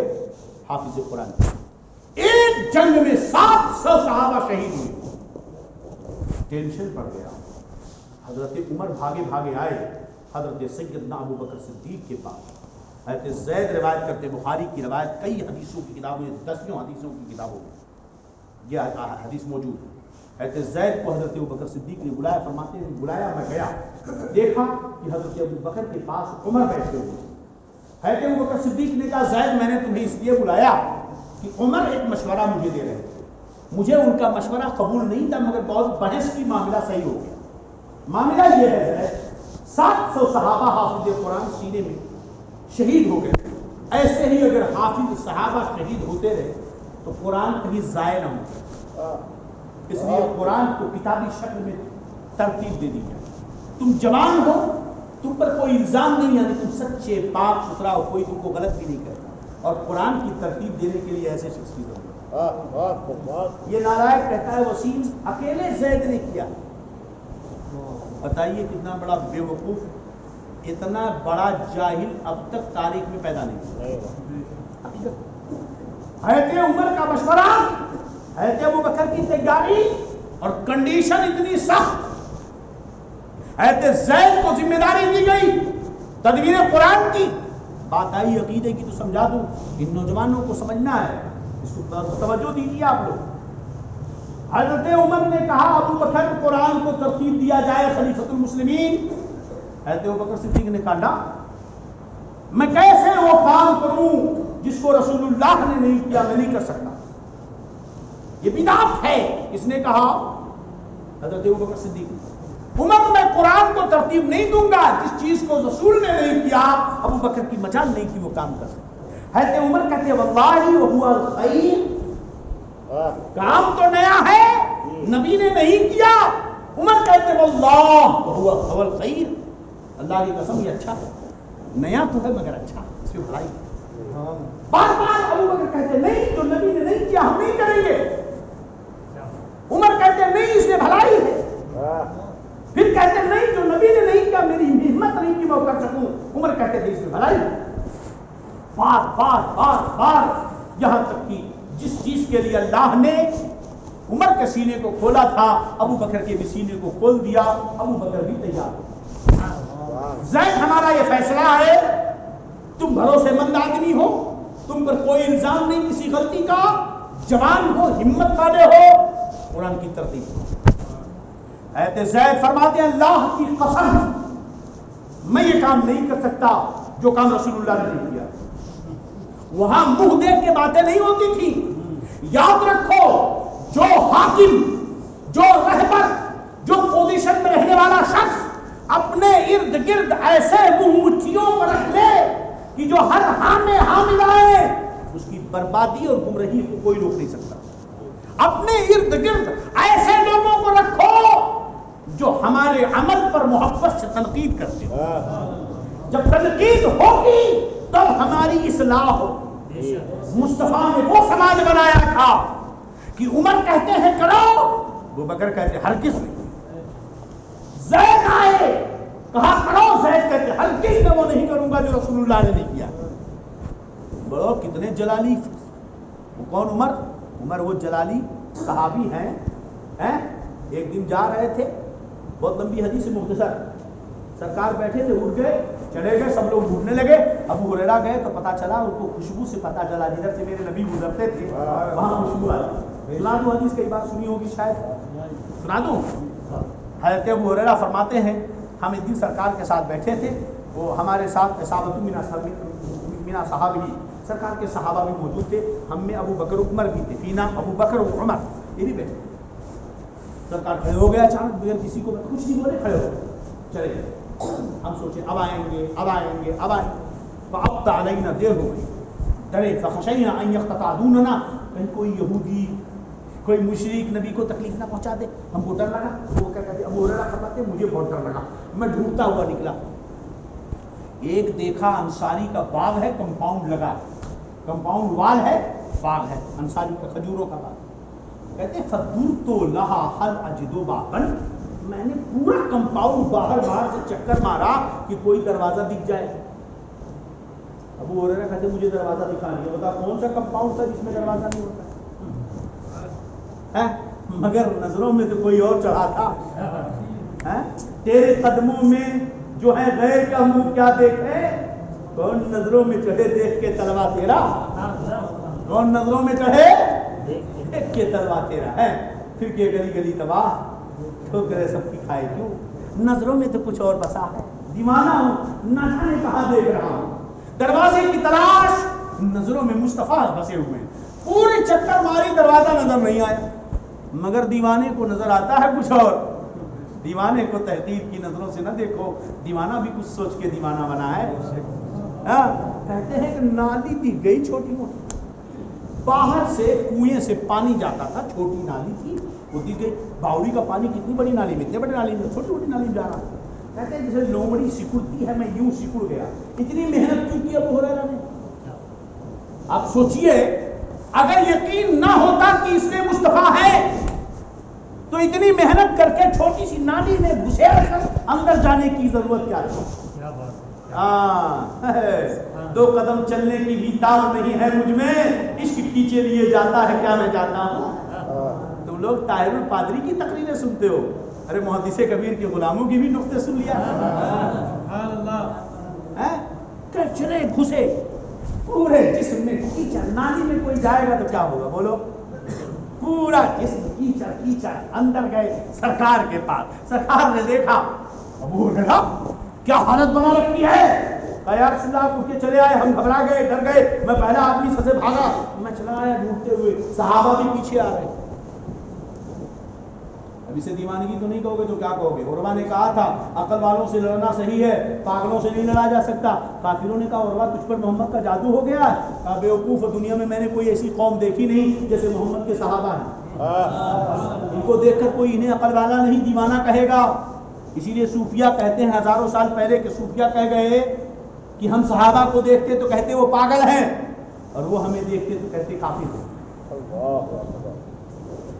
وہ انہوں نے آج سے کئی سو سال پہلے کہا کہ اگر ہم صحابہ کو دیکھتے تو ہم لوگ کہتے یہ پاگل ہیں. یہ بھی نالی میں گھس کر کیچڑ لگا کر کے. کتنے آپ کے شہر میں ادھر ادھر کھڑے ہیں، کیا پاگل لوگ ہیں، محدث کبیر کا ہاتھ چومنے کے لیے دھکا مکی کر رہے ہیں. ارے وہ دیکھو مر جائے گا. ارے تمہیں کیا معلوم دیوانگی کسے کہتے ہیں. ہم لوگ اسی لیے چپ رہتے ہیں. ٹھیک ہے مستانہ مان چل رہا ہے، پروانے کو چراغ پر جلنے سے کون روک سکتا ہے. تو صوفیہ کہتے ہیں کہ اگر ہم صحابہ کو دیکھتے تو ہم کہتے ہیں کہ صحابہ پاگل ہیں، اور وہ صحابہ اگر ہماری حالتیں دیکھ لیتے تو کہتے سب کافر ہیں، کیونکہ ان کے نزدیک جو نماز نہیں پڑھتا تھا وہ کافر ہوتا تھا. صحابہ کے نزدیک جو نماز نہیں پڑھتا تھا وہ کیا ہوتا تھا؟ کافر تھا. یہ تو کرم ہے ہمارے ائمہ کا جنہوں نے حدیثوں کے ذریعہ کچھ ہمارے لیے آسانی کی ہے نا، کہ گنہگار ہے، فاسق فاجر ہے، کافر نہیں. سب کا مزاج عورت کے مزاج میں فرق رہا. تو گھس گئے اندر، کہا یا رکھا، کہا یا رسول اللہ، گھبرا گیا. سارے صحابہ پیچھے پیچھے. سوال پیدا ہوتا سب ایک ہی گلی میں کیوں؟ بھائی نبی غائب ہو گئے تو ڈھونڈ رہے ہیں نا. اب ایک اگر یہاں سے مفتی خلیل نکل گئے پتہ نہیں کہاں گئے تو کہو گے بھائی سلیم بھائی ادھر ڈھونڈو، مفتی صاحب ادھر ڈھونڈو، فلانے صاحب ادھر ڈھونڈو، تو ادھر چلا جا، تو مدرسے میں جا، تو ان کی مسجد کو جا، تو ان کے گھر کو جا. 4-6 چکر جو ہے نا. لیکن یہاں سارے صحابہ ایک ہی لائن میں بھاگے چلے آ رہے. سارے صحابہ ایک لائن میں کہتے ہیں میرے پیچھے آ رہے ہیں. کیوں آ رہے ہیں پیچھے؟ جدھر سے گزرا ہر ایک راستہ مہکتا ہے، جب اس کا نام لو ہر ادا مہکتا ہے. میرا نبی وہاں گزر گئی صدیاں، مگر ابھی بھی وہ غار ہرا مہکتا ہے. بھینی خوشبو سے مہک جاتی ہیں گلیاں اللہ، کیسے پھولوں سے سجا بسائے ہیں تمہارے یسوع. کیا مہکتے ہیں؟ مہکنے والے، منہ پہ چلتے ہیں پٹکنے والے. میرے نبی نے کہا ٹھیک ہے، یہ میرا جوتا مبارک لو، نعلین مبارک دیا. ابو ہریرہ کا پکڑو، پکڑا. من لقیک وراء ھذا الجدار یشهد ان لا الہ الا اللہ مستيقنا به قلبه فبشره بالجنہ. ابو ہریرہ میرے نعلین لو، اس دروازے کے پیچھے جو تم کو پہلے مل جائے اور لا الہ الا اللہ کی گواہی یقین کے ساتھ دیتا ہو، اس کو جنت کی تم بشارت دے دو. اس کو جنت کی.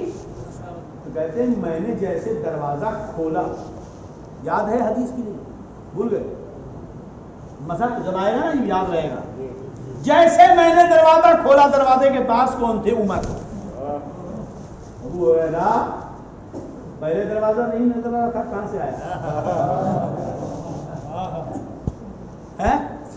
نخستی بادا قادر جام کردن چشم مست ساقی وام کردن چوبا خود یافتند اہل طرب را شراب بے خودی در جام کردن لبے میں گونے گانا جام دردار شراب آسکان اسلام کردن اس وقت آنکھوں میں تو عشق مصطفیٰ اور دیدار مصطفیٰ کے شراب کا نشہ چڑھا ہوا ہے، کچھ نہیں نظر آ رہا تھا، بس آنکھیں تلاش کر رہی تھی تو جلوے سے میں مصطفیٰ کو دیکھنا چاہتا، مصطفیٰ کو دیکھا نشہ اتر گیا، ان کے حسن کے بعد پھر نشہ کیسا اتر گیا، نشہ دروازہ نظر آ گیا۔ حضرت عمر نے کہا کیا ہے؟ کہا سرکار کے نالین۔ کہا کس لیے لے کے آئے؟ کہا نبی نے کہا کہ جو پیچھے ملے دروازے کے لا الہ الا اللہ یقین کے ساتھ پڑھتا ہو اس کو جنت کی بشارت دے دوں۔ حضرت عمر وہ لمبا چوڑا پنجا ایک پوسا سینے پہ مارا، ابو ہریرہ دھک سے زمین، اب لے جوتا پکڑے روتے ہوئے سرکار کے پاس آئے، کہتے ہیں فَاسْتَحَسْتُ بِبَقَا، خود کہتے ہیں میں رو رو کر نبی سے کہہ رہا تھا یا رسول اللہ یا رسول اللہ، عمر نے مانا عمر نے مانا، اور اتنے میں عمر پیچھے پہنچ گیا، حالت اور خراب۔ یہ عمر ہیں وہ جلالی صحابی، ہمیں حدیث اتنی لمبی سنائے یہ بتانے، اب سنو علماء بھی سنیں، علامہ ڈانٹتے ہیں تم لوگ کچھ اور ہو، علامہ مرتبہ عمر ہے، سمجھے کہ نہیں؟ علامہ صرف محدث نہیں ہے، محدث گر، ابو ہریرہ محدث تھے، عمر فقیہ تھے، سمجھے کہ نہیں؟ محدث کبیر ممتاز الفقہاء، سمجھے کہ نہیں؟ انہیں ڈانٹنے کا بھی حق حاصل ہے، مارنے کا بھی حق حاصل ہے، کامیاب ہے وہ جو سر جھکا کر برداشت نہیں بلکہ قبول کرتا ہے۔ برداشت تو مجبوری میں کیا جاتا ہے، سرور کے ساتھ، جیسے خواجہ نے کہا یہ دل ہے، جگر ہے، یہ آنکھ ہے، یہ سر ہے، جہاں جاؤ رکھو قدم ہو، یہ خدام ہے غوث آدم کے، ہم ان کے غلام ہیں، پاس میں مانگے کہ نہیں؟ تو یہ بہرحال وہ عمر جلالی صحابی مارے گھسا تو ابو ہریرہ سے، وہی عمر بیٹھے ہیں، مگر زید ڈرے نہیں، زید نے کہا نہیں میں وہ کام نہ کروں گا جو رسول اللہ نے نہیں کیا ہے۔ ابو بکر خلیفۃ المسلمین ہے، عمر جلالی صحابی ہے، مگر مصطفیٰ کے در کے پلے ہوئے تھے، وہاں چاپلوسی نہیں چلتی تھی، ہر آدمی حق گو تھا، جو حق تھا وہ کہا، کہتے ہیں میری اور بحث ہوتی رہی، یہاں تک کہ اللہ نے میرے دل کو کھول دیا اس چیز کے لیے جس کے لیے ابو بکر اور عمر کے دل کو کھولا تھا، یعنی میں بھی تیار ہوں۔ کہتے ہیں اللہ کی قسم اگر یہ لوگ مجھ کو پہاڑ کے ہٹانے کا حکم دیتے تو پہاڑ کا ہٹانا میرے لیے اتنا بھاری کام نہ تھا جتنا بھاری کام یہ تھا کہ نبی نے جو نہیں کیا ہے وہ کرنے کے لیے کہہ رہے ہیں، مگر واللہ وہ الخیر، اللہ کی قسم اس میں بھلائی ہے۔ پتا چلا ہر نیا کام جس میں بھلائی ہو اگرچہ وہ بدعت ہے مگر جائز ہے۔ قرآن ترتیب دیا گیا، اب میں اپنی گفتگو سمیٹ دوں نا، وقت زیادہ ہو گیا۔ اب قرآن کی ترتیب سوچو، حضرت زید نے ذمہ لیا ترتیب کا، اعلان ہوا، جس کے پاس قرآن پاک کی آیتیں موجود ہیں سورتیں لے کر کے آئے، تو کہیں پارچے پر، کہیں چمڑے پر، کھجور کے پتوں پر، اونٹ کی ہڈیوں پر قرآن الگ الگ جگہوں پہ لکھا ہوا۔ شرط تھی کہ جو بھی ایک آیت لے کر کے آئے گا اپنے ساتھ گواہ لے کر، گواہ چاہیے کہ ہاں یہ قرآن کی آیت ہے۔ اگر ابو بکر کہے یہ قرآن ہے تو ابو بکر کے بھی لازم ہے کہ گواہ لے کر کے آئے۔ اگر عمر قرآن کی آیت لے کر آتے ہیں تو عمر پر بھی لازم ہے کہ وہ قرآن کی آیت پر گواہ قائم کریں۔ ارے کوئی اور کیا علی لے کر کے آئے تو انہیں بھی گواہی لینی ہوگی لا کر کے کہ یہ قرآن کی آیت۔ مت سمجھے کہ قرآن یوں ہی لکھا گیا، بہت ہی محنت شاقہ کے بعد قرآن مقدس کو ترتیب دیا گیا، اسی لیے آج تک نہ تب کوئی جواب لا سکا نہ آج کوئی جواب لا سکا ہے، اور نہ قیامت تک کوئی قرآن کا جواب لا سکتا. نحنو انا نحنو نزلنا الذکر وانا لہ لحافظون. بے شک یقیناً ہاں ہم نے ہی قرآن اتارا ہے اور یقیناً ہم ہی اس کے ضرور وارث. دیکھیے ارے قرآن کی حفاظت رب کرتا ہے، ورنہ 10 سال کا بچہ 12 سال کے بچے پوچھئے 12 سال کے بچے. ہم لوگوں کے بھی علماء کے بیچ میں بات ہوتی ہے. کچھ لوگ کہتے ہیں حضرت 10ویں پڑھا کے بچے کو بھیجو حفظ کرنے کے لیے. کئی مرتبہ ہماری بات ہوئی تو سب نے یہ کہا یہ جو رولز بنتے ہیں دنیا بھر کے 10 سال بچہ جب چھوٹی عمر میں قرآن یاد کرنے آتا ہے تبھی بڑھیا حافظ بنتا ہے. 15-18 سال کے بعد جب آئے گا نا تو پکا حافظ نہیں بن سکتا. پکا ٹھوس مضبوط حافظ بنانا ہے تو اسے لے آؤ 10 سال کے اندر 9 سال میں لے آؤ اور وہ 15 سال ہوتے ہوتے ایسا ٹناٹن حافظ بنے گا جو خود جنت میں جائے گا اور پورے خاندان کو سمجھے کہ نہیں. ہاں تو اس لیے مفتی خلیل صاحب حامل القرآن بھی ہے ماہر القرآن بھی ہے. تو ماہر القرآن عالم ہوتا ہے، اسی لیے عالم کی یہ فضیلت ہے کہ وہ اپنے خاندان کے 100 لوگوں کو جنت میں لے کے جائے گا. تو اپنے بچوں کو عالم بناؤ حافظ بناؤ. کوئی گل باقی رہے گا نہ چمن رہ جائے گا پر رسول اللہ کا دین حسن رہ جائے گا. ہم سفیروں باغ میں ہے کوئی دم کا چہچہا بلبلیں اڑ جائیں گی سونا چمن رہ جائے گا. عطر و کمخاب کی پوشاک کے نازا نہ ہو اس طرح بے جان پر خاکی کفن رہ جائے گا. اپنے بچوں کو حافظ قرآن بناؤ حامل قرآن بناؤ.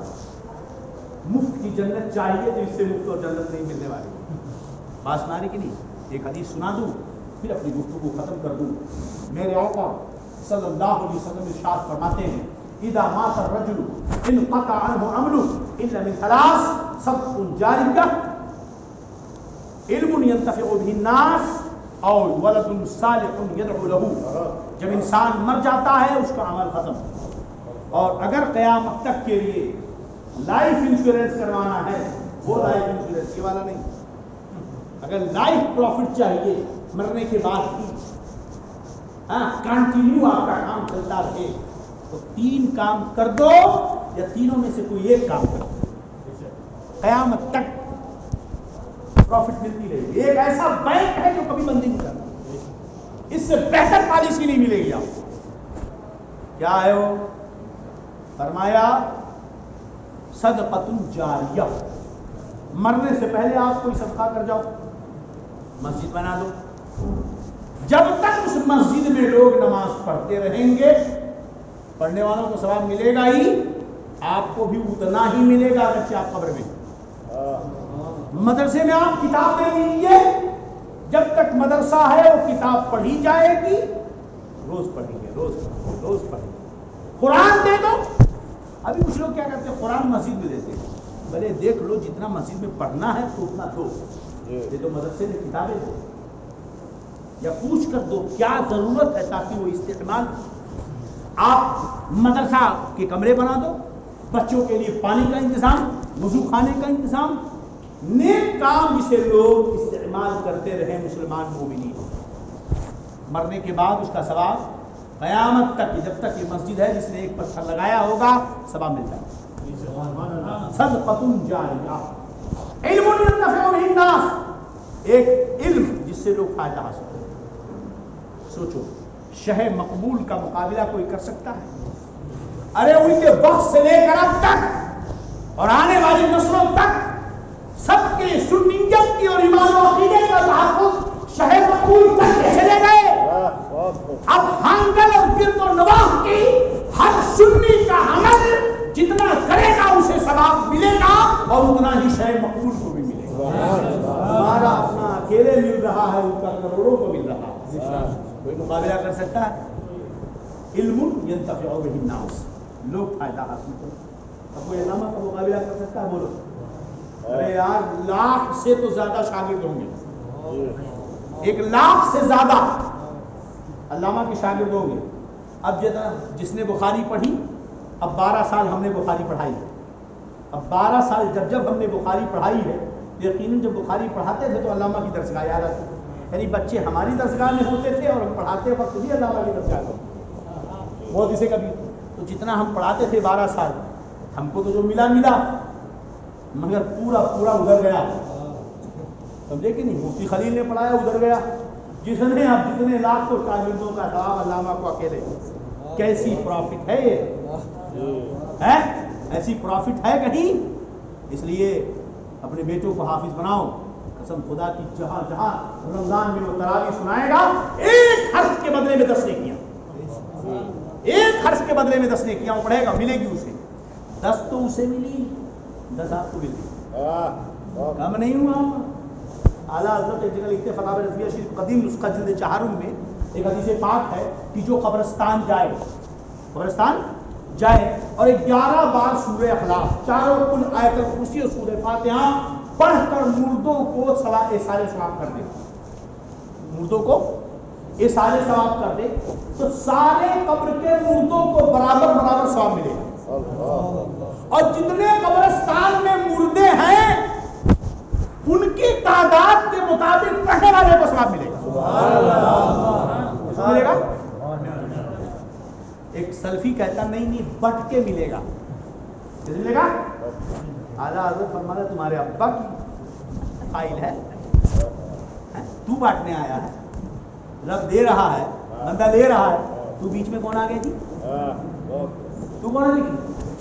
یہ ان کو اللہ کیا تھا پر اتنا بھروسہ نہیں لیے جاؤ، قرآن پاک میں ہے، حدیث پاک میں ہے، جب سے دنیا بنی ہے اس سے پہلے سے لے کر صبح قیامت تک صبح و شام رب کی سخاوت جاری ہے بلا تفریق، مومن کافر چرند پرند زمین آسمان درخت کیڑے مکوڑے چیٹیاں ہاتھیاں مچھلیاں اربوں خربوں لاکھوں مخلوق رب کی سخاوت سب پر عام ہے، مگر ایک ذرہ بھی کم نہیں ہو رہا ہے، اس کی عطا میں کوئی کمی نہیں ہے۔ حضرت موسیٰ نے کہہ دیا میں زیادہ جاننے والا ہوں، اللہ نے کہا میرا بندہ خضر زیادہ جانتا ہے، تو کہا کہاں ملیں گے؟ کہا جاؤ ملے کشتی میں بیٹھے، سیکھنے کے لیے گئے کشتی میں بیٹھے، اور جب کشتی بیچ میں پہنچی ایک پرندہ اڑ کے آیا کشتی کے کنارے بیٹھ گیا اور اس نے سمندر سے چوچ ماری پانی پی لیا۔ حضرت خضر نے کہا موسیٰ تم نے دیکھا پرندے نے کیا کیا؟ کہا ہاں دیکھا۔ کہا کیا؟ کہا سمندر سے پانی پیا۔ کہا ہاں۔ کہا کچھ کم ہوا سمندر کا؟ کہا کچھ کم ہوا سمندر کا؟ کہا نہیں۔ کہا میرا تیرا علم اتنا بھی کم نہیں کرے گا جتنا اس سمندر کے چوچ نے، سمندر کے پانی میں پرندے کے چوچ نے کیا ہے نا، اتنا بھی کم نہیں کرے گا۔ اس کی سخاوت صبح شام میرے بھاوڑے یہ نہیں دے گا، وہ نہیں دے گا، وہ نہیں ملے گا، یہ نہیں ملے گا۔ او ولد صالح يدعو له، نیک لڑکا چھوڑ دو جو تمہارے لیے دعا کرے۔ محدثین فرماتے ہیں دعا کرے چاہے نہ کرے، آپ لڑکے کو نیک بنا دیجیے۔ ایک دن فاتحہ نہ پڑھے آپ کی قبر پہ، آپ لڑکے کو نیک بنا دیجیے۔ میں ہاں بیٹے کو حافظ قرآن بنا دوسرے بیچارے کہا بتائے مولانا بنا دیے، وہ تو اور نالائق نکلا۔ اس کو بولتے ہیں نہیں، یہ ہمارے دل کا دماغ کا قصور ہے۔ آپ حافظ بنا دیجئے، عالم بنا دیجئے، وہ پکا سنی ہے، دین کے کام میں لگا ہے، ایک دن ماں باپ کے لیے دعا نہ کرے، نہ کرے جو کچھ کر رہا ہے نامنی اسی کی ہے۔ نامنی کس کی ہے؟ آپ کی LIC کی پالیسی میں نامنی کس کی ہے؟ ہاں، پوری پراپرٹی پر نامنی کس کی ہے؟ وہ صبح شام قال اللہ قال نبی صلی اللہ علیہ وسلم قال نبی صلی اللہ علیہ وسلم قل یا ایھا الکافرون الف لام میم سورہ بقرہ سب پڑھ رہا ہے، ایک دن ماں باپ کے لیے دعا نہیں کرا۔ مت کر، ایسی پالیسی تیار ہے سب۔ ولد صالح، یہ 3 عمل ہے جو ہمیشہ کام آتے ہیں، اس لیے اپنے بچوں کو حافظ قرآن بناؤ، عالم دین بناؤ۔ اس طرح قرآن کی حفاظت کے لیے اتنا تو کر سکتے ہو۔ لڑنے کی طاقت نہیں ہے ہمارے اندر، احتجاج کی طاقت نہیں ہے، چلو کوئی طاقت نہیں۔ اگر سچی دل میں محبت ہوتی تو آپ نے سنا ہوگا کہ مظلوم کی بددعا ظالم کے خلاف اللہ کبھی رد نہیں کرتا، مگر سچی مظلوم تو بنو سچے مظلوم تو بنو. جب ابرہا نے کعبہ پہ حملہ کیا تھا عبد المطلب سچے مظلوم تھے. اپنا اونٹ لیے کہنے لگے لڑنے کی طاقت نہیں ہے, پہاڑ پہ چلے گئے, مولا میں ابرہا سے نہیں لڑ سکتا, میری عزت تیرے گھر کی عزت تیرے ہاتھ میں ہے, تو رب کعبہ ہے بچا لے. میں رب العزت کا لے آیا اپنا اونٹ, میں اونٹ لے آیا اپنا, وہ تیرا گھر ہے بچا لے, میرے پاس طاقت نہیں ہے میرے مولا, میری عزت بچا لے, میرے باپ داداؤں کی عزت بچا, اپنے گھر کی عزت و عظمت بچا لے. رب نے کہا عبد المطلب بڑے درد سے تم مجھ سے مانگ رہا ہے. الم تری کیف فعل ربک باصحاب الفیل الم یجعل کیدہم فی تضلیم وارسل علیہم طیرا ابابیل ترمیہم بحجارۃ من سجیل. فیل والوں کو جانتے ہو, ان کے سارے داؤ پید اللہ نے اٹھا کر پھینک نہیں دیے, ان کے پاس ابابیل پرندوں کو نہیں بھیجا. دیکھا چھوٹے چھوٹے چھوٹے چھوٹے چھوٹے چھوٹے کنکری, چھوٹے چھوٹے کنکری جو ہے لے کر کے اوپر گئے, وہاں سے گرایا. وہ کنکری 10 بار ہاتھ میں مارو تو کچھ نہ ہو, مگر وہ آئٹم بم بم گئی, جس کے سر پہ گرتے چیرتے ہوئے نیچے ہاتھی کو چیر کر زمین کو سب تباہ و برباد. سمجھ رہے ہیں کہ نہیں؟ تو جب قرآن سے محبت ہو, روزانہ پڑھو گے, میں نے مثال کیا بکرے کی اور بچے کی, اگر اس طرح پیار قرآن سے ہو جائے اور کوئی قرآن پہ حملہ کرے اور ہمارے اندر لڑنے کی طاقت نہیں, درد دل میں اٹھے گا, مظلومی کہتے ہم روئیں گے ربی اللہ میں, میرے مولا طاقت نہیں ہے اس ظالم سے لڑنے کی, زمانے میں ظالم لوگ رہے ہیں, میرا دل ٹکڑے ٹکڑے ہو رہا, میرا کلیجہ پھٹ رہا ہے, درد سے نیند نہیں آ رہی ہے. اے اللہ بہت پیار ہے مجھے قرآن سے, اس قرآن کے دشمن کو تباہ و برباد کر دے. اگر مظلوم بن کر کے دعا کر دی تو اللہ رب العزت کی قسم یہ ایسے نہیں کتنے فرعون آئے اور چلے گئے, سمجھے کہ نہیں, کوئی بچا نہیں, کوئی گل باقی رہے گا. بہرحال زمین کھا گئی ان کے نامور کے نشاں کیسے کیسے, زمین کھا گئی آسماں کیسے کیسے. اللہ رب العزت ہمیں عظمت قرآن کی حفاظت کی استغفر اللہ رب من کل ذنب واتوب الیہ واخر دعوانا الحمد للہ رب العالمین. اشہد ان لا الہ الا اللہ واشہد ان محمد عبدہ ورسولہ. السلام علیکم ورحمۃ اللہ تعالی وبرکاتہ.